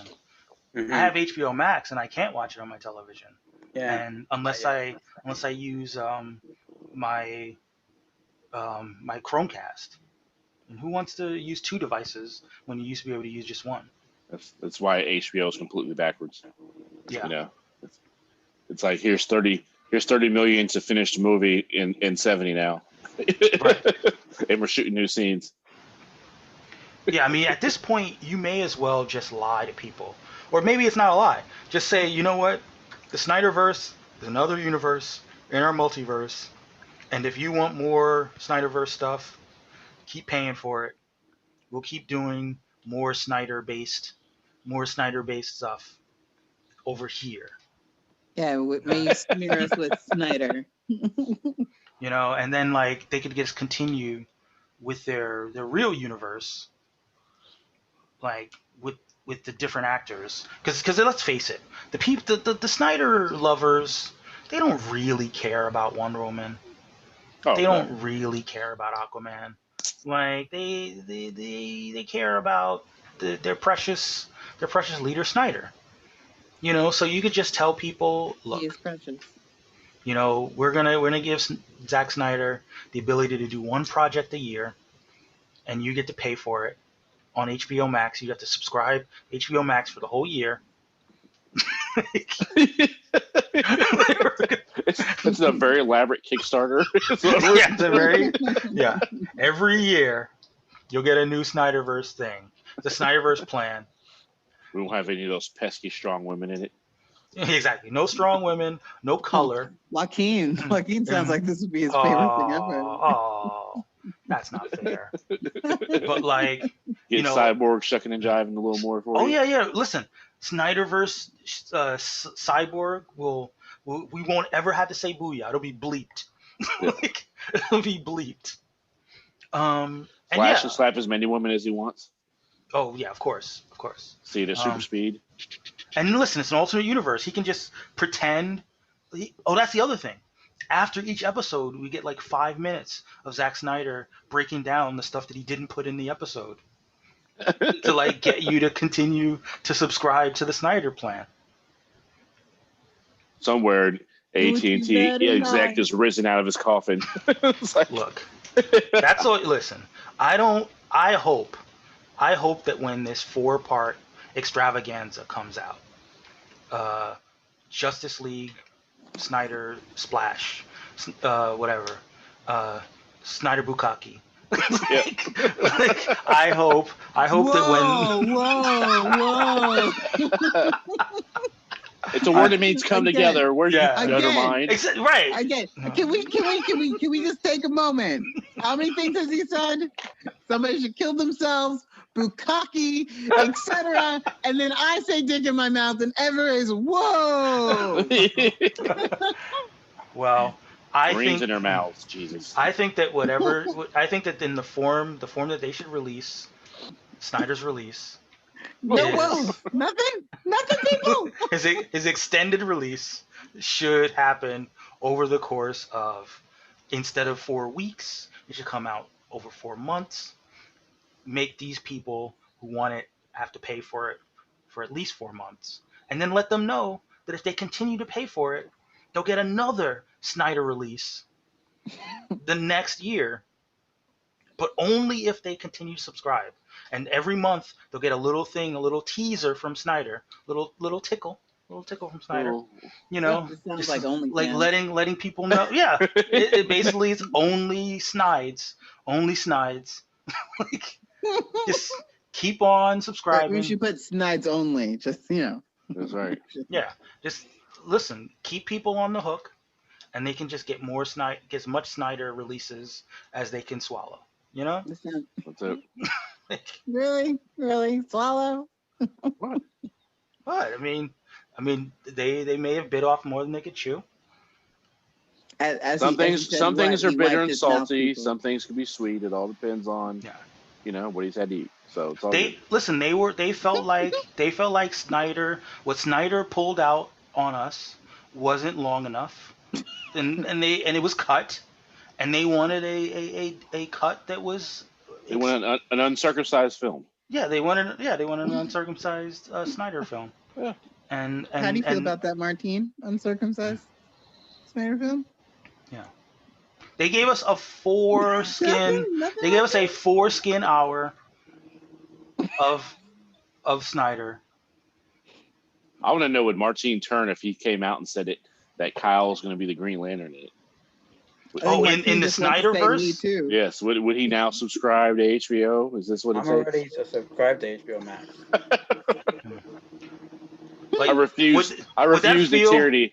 Would that feel like a monkey's paw situation if Zack Snyder was like, "This is my favorite Green Lantern. Kyle Rayner is definitely like the reason he's not going to be in the Green Lantern series is because he's being held off to be in my universe as there's a Snyderverse Green Lantern." Mm-hmm. Like, would you have to watch the Snyderverse Green Lantern because it's Zack Snyder's spin on Kyle Rayner? Yes. Are you at all concerned about the fact he was definitely going to fridge his girlfriend? Like, definitely. Oh, it's 100% would be in it. It's his origin. And there'd be like a shot where her feet would be visible because, Oh no! Look, he's gonna show it in a flashback in like every single episode, like Batman having his parents killed. It's gonna be like flashback. girlfriend in the freezer. Ah, girlfriend in the freezer. Like Every time he goes to get a drink, he just flashes back to it. yeah, Every time he opens the door, just he just uses coolers Wait, from can you now do that on. one more time, Shep? Yeah, it's like Kyle has a phobia about refrigerators. He just can't do it. I mean, it is a Snyderverse. You gotta be I realistic. wish I had a phobia about refrigerators. But yeah, And then when he's fighting his foe, they'll both happen to have the same name, the same brand of refrigerator that the girlfriend was in, and realize that they're buddies and come together. Yeah, he looks down, and it's Martha brand refrigerator, and it all comes together. Yeah, Yeah, the Marthaverse. That's what we're in. Yeah, I'm listen. If you wanna steal that idea, AT&T, if you wanna milk the Snyder fans after they've done so much pulling for Zach, I think that it's only right. It's only right. I told you some AT&T exec heard you. I mean, after he fed on his diet of small Cambodian children, souls, then he was like, "That's a great idea." He came up to breathe from his cocaine dish. Yeah, And he's like, Snyder every year. They'll pay for it. Yeah. Just to smite the SJWs. And that's the thing. Look, all you got to do is give Snyder 5 minutes. Give him 5 minutes a month to get a new clip of him talking about like the new thing that he's cooking up. And then it's got to cut off at the end just before he tells you anything juicy. Then it hazes out. Then that's when it comes up. Oh no, another $25 a month. You can, and you'll finish the clip. No. That's the Ray Fisher clip. Like he's just about to tell you. He's just about to tell you what's up, and then like, oh, tune in next week. Like, same fish time, same fish channel. It's on a completely different story. You just never get a new ending. Right. And then this other time at the craft table, and then this is. We'll never find out. it's like watching Dragon Ball Z episodes. Yeah. But what else you guys talk about? You guys let me know. I know I came in late, so. Yeah. So we Did you guys talk about my favorite Iron Man scene at the end of Iron Man this week? No. What are you talking? Oh, we haven't talked about the comics at all. No. Came in on a good part. No, we I mean, just quickly, we talked about DC's Grand Wizard. His Dr. Fate. Dr. Fate. Yeah, he's white man who went to some brown people and took their artifact and imposed order on them. Yeah. Yeah, like so that was a big part of it. He's rumored to be in Black Adam. We're gonna have Dr. Fate's Giving to celebrate the time he did this. We talked about Jared Leto. Jared Leto back for more Snyder releases. Oh yeah, that's what you want to look up at the end of the day. Is after a nice cold hard Snyder release in your face to see Jared Leto there greeting you. Yeah, I mean, he's gonna get another shot at being Joker. He can stay in the Snyderverse. He gets to be the Joker of the Snyderverse, and he'll keep his grills and his tattoos. He's like Florida. He's like Florida man if he were the Joker. That's probably the best description I've ever heard of that. I will go with that. Yep. Yeah. So you just have to I relocate. feel like Jared Leto's the only Joker that like I really want Harley Quinn to kill. Then maybe he is doing his job. I mean, I didn't care. I didn't like. My problem with the Joaquin Phoenix Joker is that I don't believe he would ever be a supervillain. No. He was too emotional. Yeah, like he would just start doing that laugh and just that'd be the end of that. Yeah, he just didn't have enough like supervillain credibility. Like if you spoilers for Joker, a movie that came out last year, he didn't even do anything. Like people just did stuff. Like he killed the one guy, like, and then he killed the other guy. But like he did it in like that stuff. I mean, no, but what I'm saying is he didn't do Joker stuff. Like he did like regular random like I don't have good impulse control and I happen to have a gun on me stuff. But like all of the like Joker related shenanigans weren't orchestrated by him. They were people who just wanted to act out, and they saw a guy in a Joker mask. Like he just happened to be at the right place at the right time. Do you think Jack Nicholson was like one of the best Jokers ever? I mean, for the time, of course, for that era, like he helped introduce the Joker to the mainstream, and it helped that it was Jack Nicholson. I still think Heath Ledger was the best Joker. Yes, That's my agree. favorite I do Joker, but agree. Yeah, but we're not gonna get another But- version of No. him. but Jack Nicholson is the one who made the Joker definitely not for kids. You know, he did all the classic kind of Joker bits that we expect. You know, the super long gun, which is Mhm. hilarious. It's Yeah. still that scene's still funny. Yeah, He shoots the Batman. the buzzer, the handshake Yeah. buzzer that electrocutes you. Yeah, the You way know, he did all those bits, even a little dancing sequence to the museum and Mhm. just random Yeah. stuff. You know, he definitely did all the classic Jokery bits that, especially for that time frame. Because then Right. you saw the comics change, pretty much pivot real hard after that, and then you started getting that Joker. Yeah, I mean the idea of the Joker as not just a clown who does crime for the sake of how fun it is, but someone who is a little bit nihilistic and is sadistic and wants to, the smile is ironic that he wants to put on people's faces. He wants to cause them pain, but force them to smile in the face of it. That leveled him up, as we like to say here on the show. Sometimes you have to have a character go from like the B class to the A class, and a movie can do that for somebody.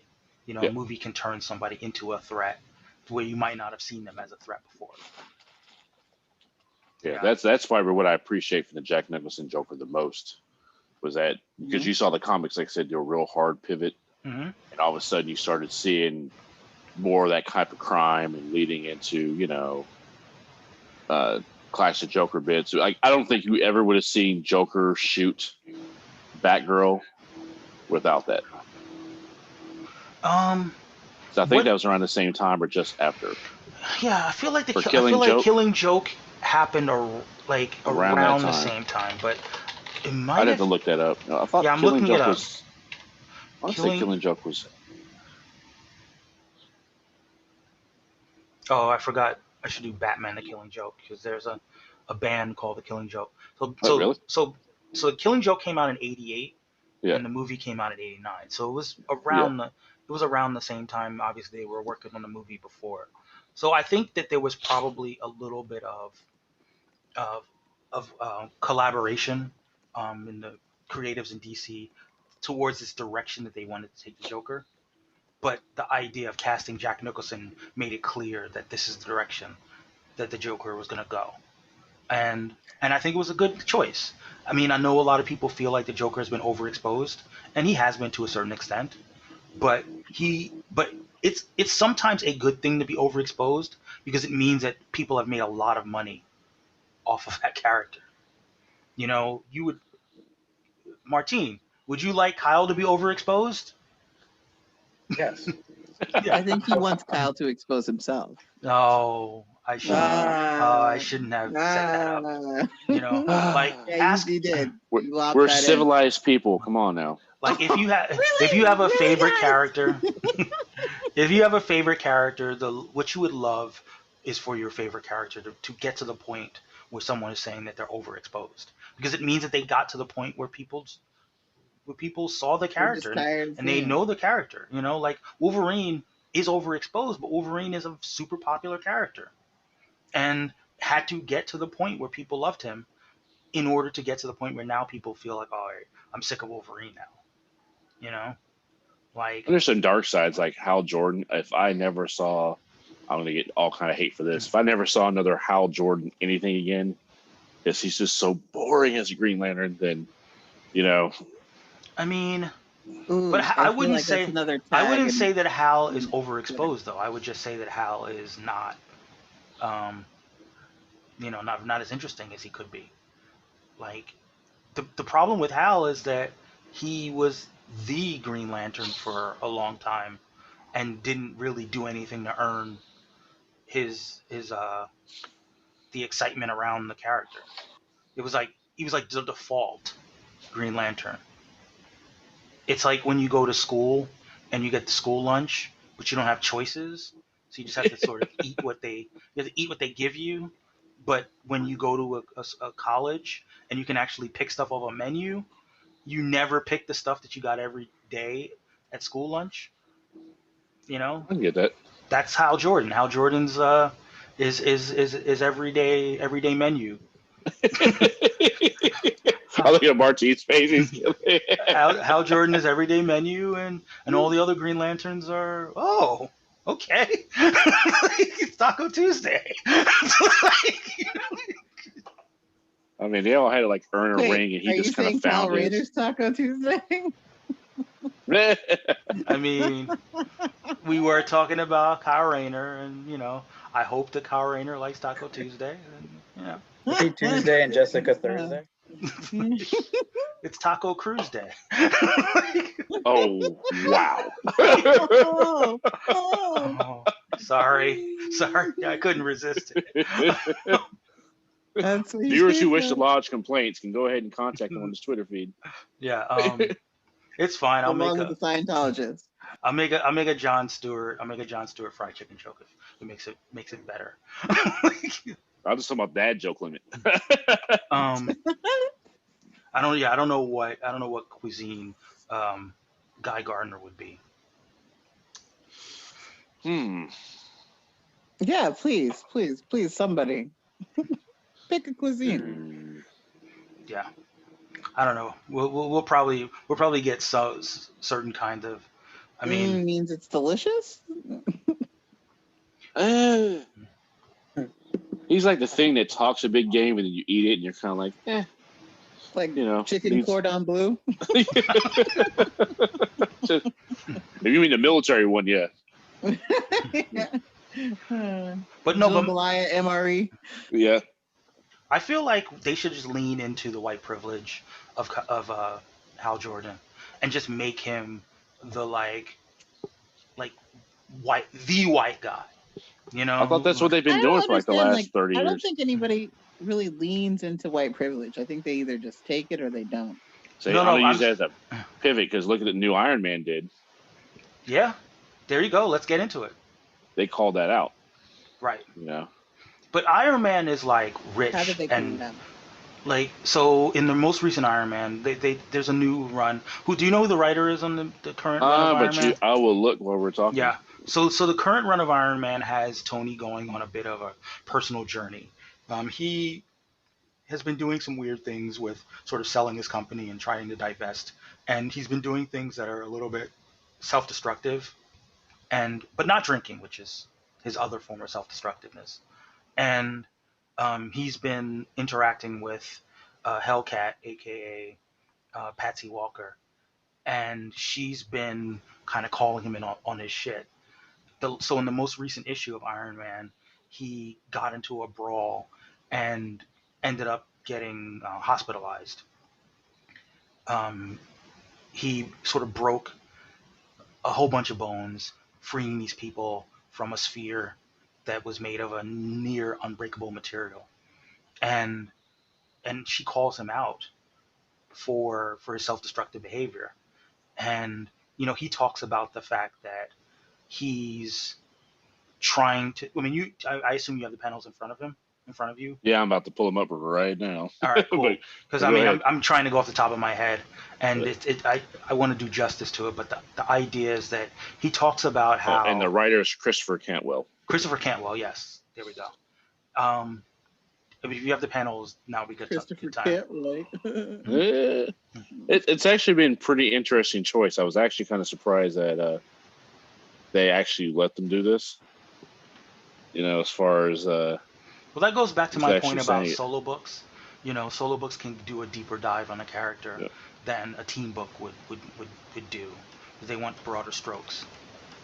Yeah, the direct quote she tells him is like, well, no, go through the dialogue to build up to it. All right, so after he's freed himself in this imposter sphere, my only complaint about this issue is that somehow this thing is got adamantium and vibranium into it, which we all know is supposed to be impossible, but just randomly does. So after he busts through and breaks his arm and breaks like 17 bones, according to this, so Patsy's in there talking to him, and she's Tony's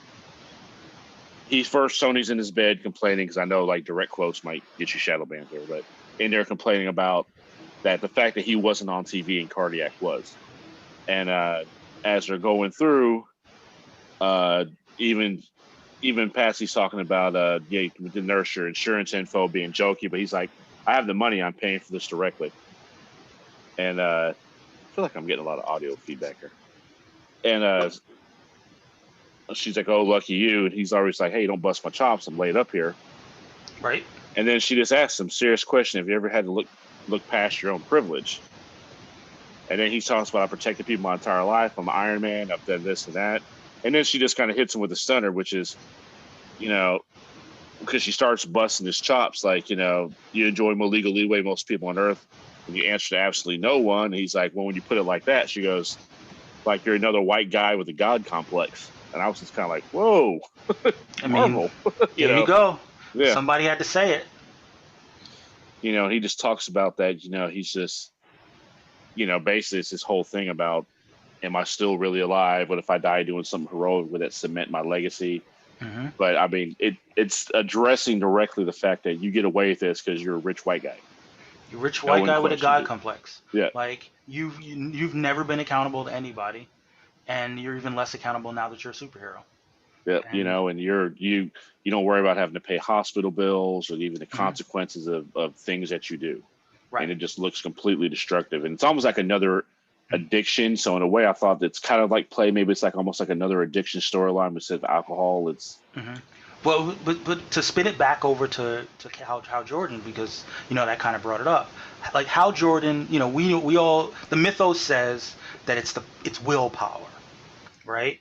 Now you gotta think, a white man's willpower, like what forges his willpower, really?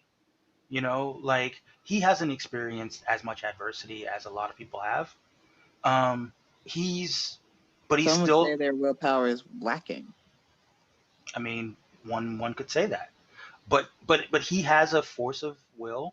He has a sense of himself and a sense of righteousness. That entitlement. Right, exactly. And he doesn't have the most imaginative of constructs. He's very kind of paint by numbers in terms of his constructs, but he still believes in himself. He still believes himself to be the best. And what's delusional? I mean, what gets more whiter than that, right? Like, he doesn't necessarily show this fortitude, but he believes he has it. And the belief that he has it is what pushes him through. Like, do white men make the book The Secret?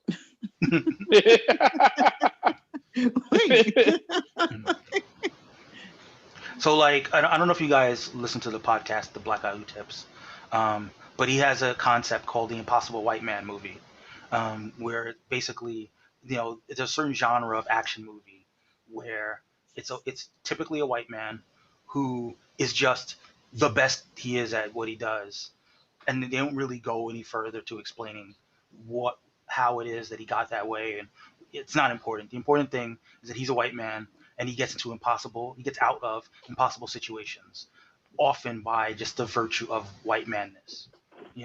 Whether it's just like he's often down on his luck, but he finds a way of getting up on his luck by the time the movie's over. And people are always telling him, you can't do that, you're breaking the rules, and he just keeps breaking the rules, and it keeps working out for him. Like, to me, Hal Jordan's the impossible white man. And if you think about him that way, that it shouldn't make sense. It doesn't make sense, but he's Hal Jordan. So it ends up making sense for him. I would say Jon Stewart gets more shit about killing a planet than Hal Jordan ever did for being parallaxed. Sure. That's what I mean. That's what I'm talking about. Yeah. Hal Jordan's the white man.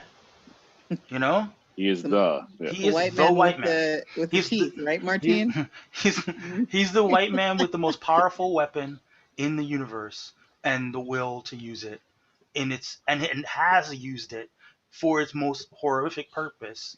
But he felt bad about it, so everybody forgave him. Yeah. He said he was sorry. He said he was sorry. I What mean, more do you want, guys? guys, he used the genocide power and but he It worked out pretty good so far. Wait, did Hitler do the same? not Oh. we can't go Godwin on the podcast. Oh, We can just we gotta dance around it. But oh, sorry. I know, only see in black and white. Oh, But- I don't know. I don't see color. I don't see color. I just see green constructs. That would be hilarious if Green Lantern was like, I don't see color. They tell me my lantern is green, but But I don't see color. I don't Every see- lantern is equal in my eyes. All right, all lanterns matter. Isn't that what Jeff Johns said? Jeff Johns said all lanterns matter, and I'm gonna stick with it. Well, didn't we have that storyline with Blackest Night or whatever? It's the evil. It's the black ones coming to invade and destroy the universe, and then the all-powerful white light is what stops it. Tell it. I mean, just saying. So Jeff Johns gave us. They turned Martine's man into a conquistador by giving him the white lantern power. So Jeff Johns gave us all lanterns matter and black is night. Sorry. I'm just So many saying, people need to be tagged. And he put Hal Jordan back in the saddle. Like he made the lanterns great again. Is what Yes, I'm he saying. did. You know? MAGA lantern. right. Actually, we joked about. Wouldn't it be Mala? I don't know. Well, I mean, the Meg. MAGA lanterns are all red and they're the ragey ones. Yeah, it kind of fits. Well, MLGA. what would no? I don't even want to think about what the MAGA constructs would be. I think we should go A there. lot of nooses. Yeah, exactly. Why are all your constructs involving lynching? Why did you make a Confederate statue? Yeah, walk around. Like, I don't understand. Who's Why is it shooting Abraham Lincoln? What does that mean with anything? John Wilkes Booth? I don't get it. Why is there a cross burning? Like, what does that even do? What does Jesus have to do with this, or Jesus? Yeah. Why did you use? Why is there a big wall? Why is there a big green wall, guys? Yeah. Like, what are we doing here? Just the lantern who doesn't ever want to help any alien. No. No. I'm tired of protecting these shithole planets. They don't ever send us their best aliens over. No, they're all rapists and murderers. I'm sure a few very fine aliens. Oh man. Oh, Exactly. well, come at me, very- Twitterverse. Very fine aliens. That's like very fine aliens on both sides. Stand back. That Superman is nice. Stand back and stand by. Stand back and stand by, Yellow Lanterns. Is that the MAGA? That's the MAGA lantern fucking motto. That's what they chant to get their power. Stand back and stand by. Yeah, and they don't even say in darkest day or whatever, in brightest. No. Yeah. To stop the darkest days, the whitest lights. In the whitest day, in whitest nights. Let no brown people be in my sight. Those crooked brown people. The oath. The proudest. He's the proudest lantern. The proudest boy lantern. Oh. Lantern. Sorry. Oh, great, guys. I'm on your second podcast. We're already going to get canceled. I'm just No, man. Don't worry. This is for the people that listen to it 100 years from now. Right. I mean, we've been going at it for like 2 hours. If you made it this far, you're just as complicit. You cancel yourself. Yeah. FBI has your name too. Yeah. Obviously. They already tracked you down. They have your IP address. That's right. But we should probably start winding it down. Any last words? Did you any? Do you have any racial draft shenanigans? Like I know you wanted to talk about the potential RPG for season Uh, 2. If you have any more thoughts about that. yeah, I'm trying to figure out a way. I thought it would be entertaining because everybody last time wrote such very elaborate and neat little things that I could somehow figure out a way to put them into a cohesive universe. Like, I mean, ideally, it'd be fun if somebody could, you know, make a comic quickly just featuring everybody, but that's like impossible. And I mean, if I draw, not impossible if we have Patreon supporters. That's true. Racial Draft at Patreon. Yeah, there you go. You can send everything to my Cash App. I mean, to Racial Draft. We would love a season 1 comic book, but we don't have enough Patreon subscribers. Well, But maybe if you should make an OnlyFans, Mike. Patreon, Racial Draft at Patreon. And you guys can give the podcast money, and we can put that towards creative endeavors, such as the season 1 comic, such as season 2. We're gonna push forward later in the year in about a month's time for season 2, and there's gonna be some slight changes, but nothing major. You're gonna see your different delegations in different places, your favorite characters. Maybe this time out, someone will come up with an interesting idea for some of the characters that get racially drafted, in terms of reimagining them in this new perspective. I suppose 2020 has brought us a different perspective on everything, and 2021, if we're still here under a different political regime, we can look back fondly at 2020, and hopefully the characters that we pick for the various delegations. I'm still hoping that we can bring in some new delegations in season 2. If we can get it up to 10 delegations, that would be awesome. Yeah. If you're Like I part said, of, that goes along with it to the whole tabletop thing. I'm hoping to be able to take at least the first few drafts and actually maybe run a game, maybe run it live with. I'll let your viewers pick on you with some of your favorite team captains and run through the voice that they imagine in their head of the new imaginings of XYZ characters, and I have a great put them in the accent. universe. There you go. Put them in the universe and let it roll. And we can just roll on. And as we get a couple more drafts, we do another game and reflect those and see how they actually would interact in the universes that we're putting them in. well, actually, you know what? This is a good time to ask you about that. Like, I know I asked you before about how long a gaming session would go for. Can we do maybe like a 2-hour gaming session? We could. I mean, I would say what we do before, say you start recording it, would be get all the pregame stuff out of the way, get everything going, as far as we're ready and set, then start that. And we could do, a 2.5 hours, run that time frame game. I What think game were you talking about? so I like running RPGs I don't know, I collect. So I have various different systems. Role-playing games, Kia. Sorry, Yeah. just in case you. But tabletop role-playing games, everything's imagination in mind. I'm pretty sure we could, donate to a few artists, a few starving artists out there, get some actual artwork possibly done of these different new imaginings of characters.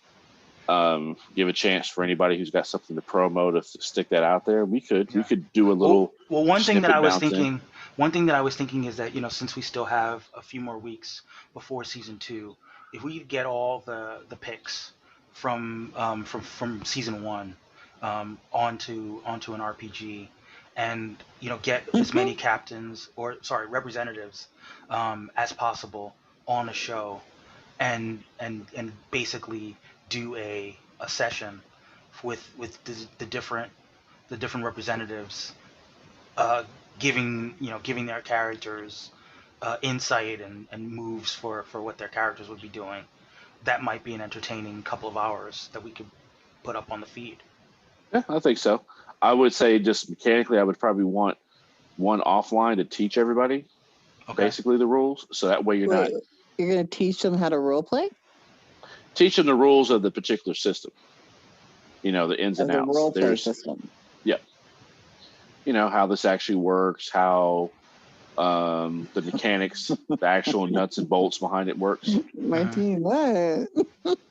and then then after that, then yeah, if you'd be ready to film. Fair game, right? Yeah. We can just do whatever, Yeah. Stay let it tuned. Go wild. What we might do is we might do a session and put a piece of the session on the podcast. It's not going to be free, is it? I was just about to say we could put a piece of the session on the podcast feed, but if you want to listen to the full session, that would just be for our Patreon subscribers. Yet another reason to subscribe to Racial Draft on Patreon. Wait, you listen to it, you don't watch it? Oh, so I guess we could watch it. I guess we could do it on. That's the fun part. Yeah. All right. Good idea. We'll. Yeah.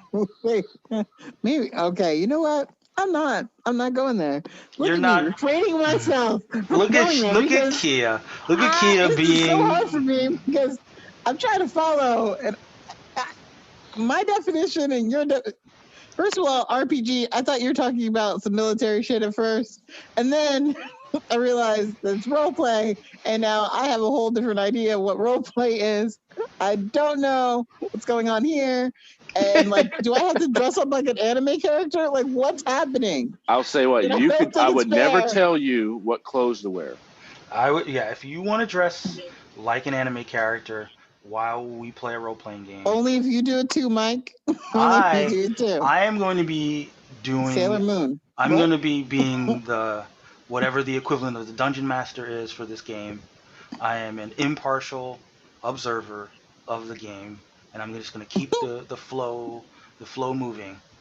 Well, that'd be my job running it. I think I could be Captain America. You could.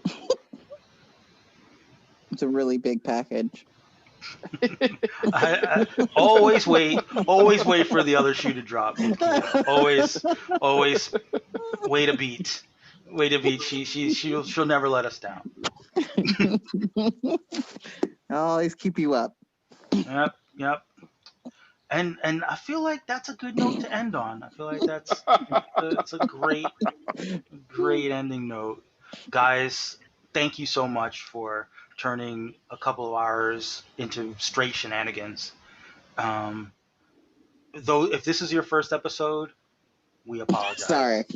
We apologize. It's not. Sorry in advance. not you should always- like totally listen to like a couple before this. Yeah. This should not be the one that breaks you in. Yeah. Right. Exactly. This is not. This No. is not the break-in episode. Not tender. Not sweet. None of those things. Right. The straight is- Snyder in you. Yeah, we're giving you more than you bargained for. Mhm. We're giving you. That's right. Like when you tell somebody it's only going to cost $30 million, it ends up being 70. Mm-hmm. Mm. Up the upsell.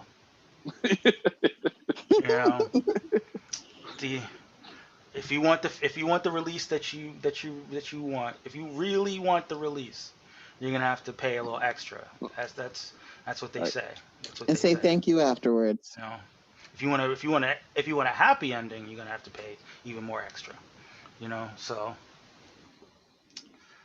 And Wait, there it you doesn't have it. come with it? Yeah, I guess. I mean, when you're talking Snyder, you're talking about just because he's releasing doesn't mean you get to. You could try to time it, but Time yet to be determined. Exactly.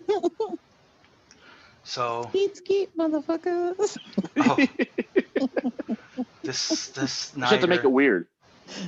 No. Oh wait, no. I make it weird again? What the We- fuck, guys? We always What make the fuck? This is a bullshit. Straight up bullshit. Oh man, this is gonna be fun to record. I mean, not to record, to edit. But All right. Every last words to bring it home for till next week. Martine?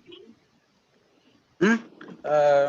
Nah, I don't really got anything. I mean, just like who's the head-to-head this time around? Oh, good. Yeah, good point. Ooh. I'll run down the head-to-head showdowns. Oh yeah, you know what? Swords against swords. Since I've got captains, I mean representatives rather, I may as Oh well no, ask. I'm still a captain. I It's may not as well season 2 ask. yet. Bitch. So quickly, the head-to-head showdowns for week 5. The Mhm. multiracial delegation against the white delegation. Uh-oh. Oh, didn't I already go against him and No, you did skeet not. all over him? You did not. The Native Oh. American delegation versus the Jewish delegation. Excuse me. The Polynesian delegation versus the black delegation. Mhm. Mhm.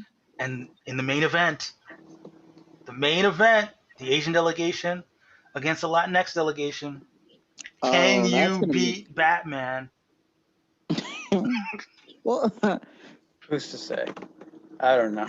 Remember, Batman Maybe. always loses the first time up. Yeah, but this is week 5. Well, shit, yeah, He's got his prep time. yeah. All right, so quickly, again, tentatively, you guys have 24 hours to change it up. Multiracial. Who are your 5? Wonder Woman and who else? I don't know. Did Deadpool do anything last week? No. Unfortunately, I do not have access to which books are coming out next week. That is Well, then. Sean's territory. But again, you can set your picks and then you can change them in the next 24 hours.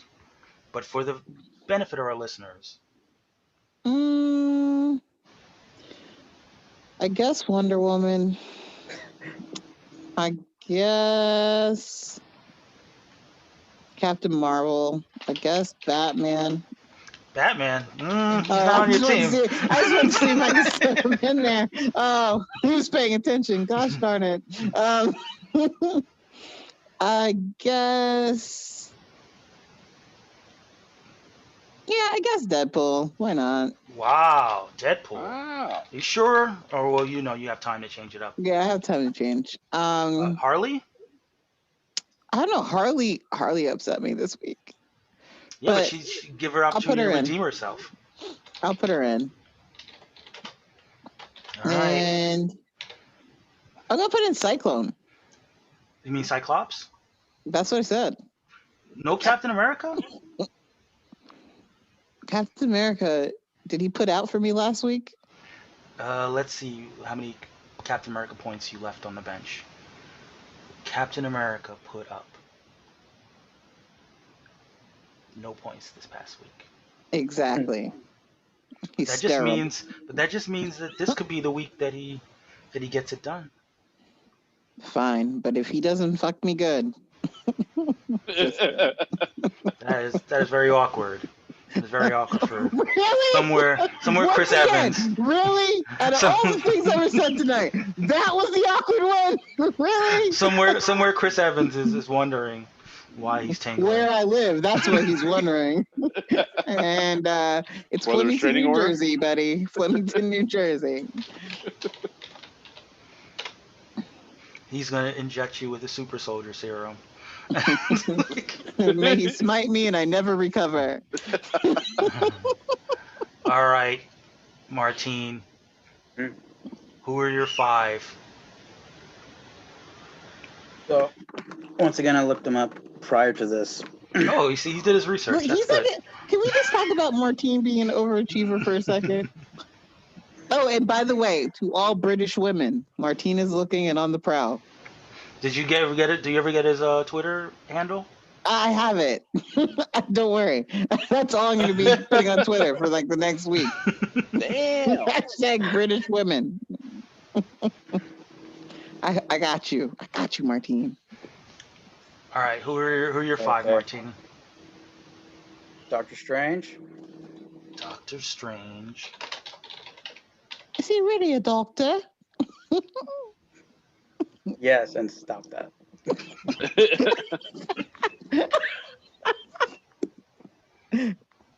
Superman. Superman. Wolverine, Wolverine, Sue Storm, Sue Storm, and and Black Panther. Black Panther. The That's a Black good choice. Panther. Oh, which reminds me, Wakanda Gate Wakanda Gate. Yes, that's Wakanda exactly what I was going to say. continues, and with the use of the Black Panther for the Latinx Shep, do you know what Delegation. Wakanda Gate is? Shep, do you know what Wakanda Gate is? No, I'm kind of missing this. What are we going with? Was that the vague part I caught on Twitter where y'all talking about the splitting up Wakanda or whatever? No. Wakanda Gate is the ongoing scandal of after the unfortunate passing of Chadwick Boseman. We thought that it would be a great gesture, a grand gesture, if the Latinx delegation gave back Ooh. the Black Panther to the Black delegation as a form of tribute to the passing, and they've just continued to stonewall They people. put up a wall and said no. You know, they haven't even said no. They're just avoiding all the entreaties by the people to give T'Challa back to the black people, and pulling a Mitch McConnell. I got it. and yeah, they're just waiting it out. They're waiting it out. Well, because Martine knows, like next week is supposed to be the Avengers when you're starting the whole Phoenix tournament thing going, and so he wants to keep that up. Yeah, I believe that's next week, right? I believe so. Yeah. Yes, it definitely is. And he made some Black Panther points because he was in the Storms issue of the X-Men. Yeah, he's an asset. He's been an asset. Yeah, I understand. He's anchored his team. And the Black delegation could definitely have used the points. See, he needs an equal trade in return. The only thing I think that would be equal right now that they have would be that. Oh no, it wouldn't be a trade. It would you don't trade charity. Like, this is... Wouldn't it be easier to say just to give him up and let him float out so no one's making points off of him? So he can just float out as an icon? No. Then now you just went all Panthers matter on us. you just all Panther T'Challa. No. This is specifically. Look, in my heart, yes, because I've been mad at the Black delegation as soon as they passed him up.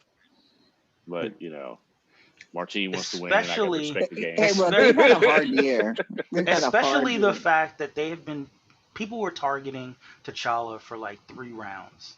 They knew that he was on the block. They knew people were trying to get him. The white delegation wanted him. The Latinx delegation wanted him. And they had many opportunities to draft him and protect him. And on one hand, I do think that we should reward their bad behavior. But on the other hand, we just suffered a tremendous loss. True. Mm-hmm. And it would be great for the healing of our community to have our hero back among us in the realm of the racial draft and the ongoing pain that is Wakanda Gate shouldn't have been forgotten, and it's a good note to end on. Martine, how do you say "I don't give an F" in Spanish?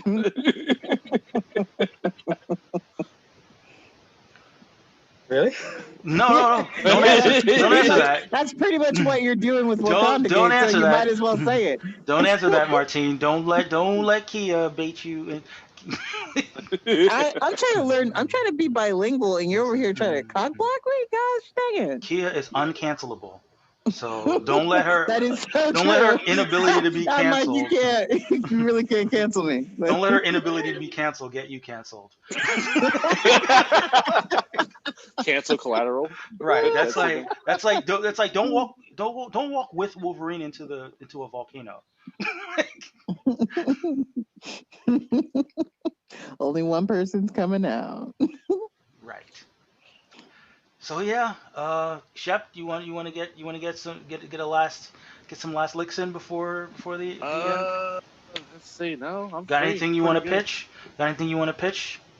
I wish I had a project to pitch, but just living life. voting's coming up. If you haven't voted, register to vote.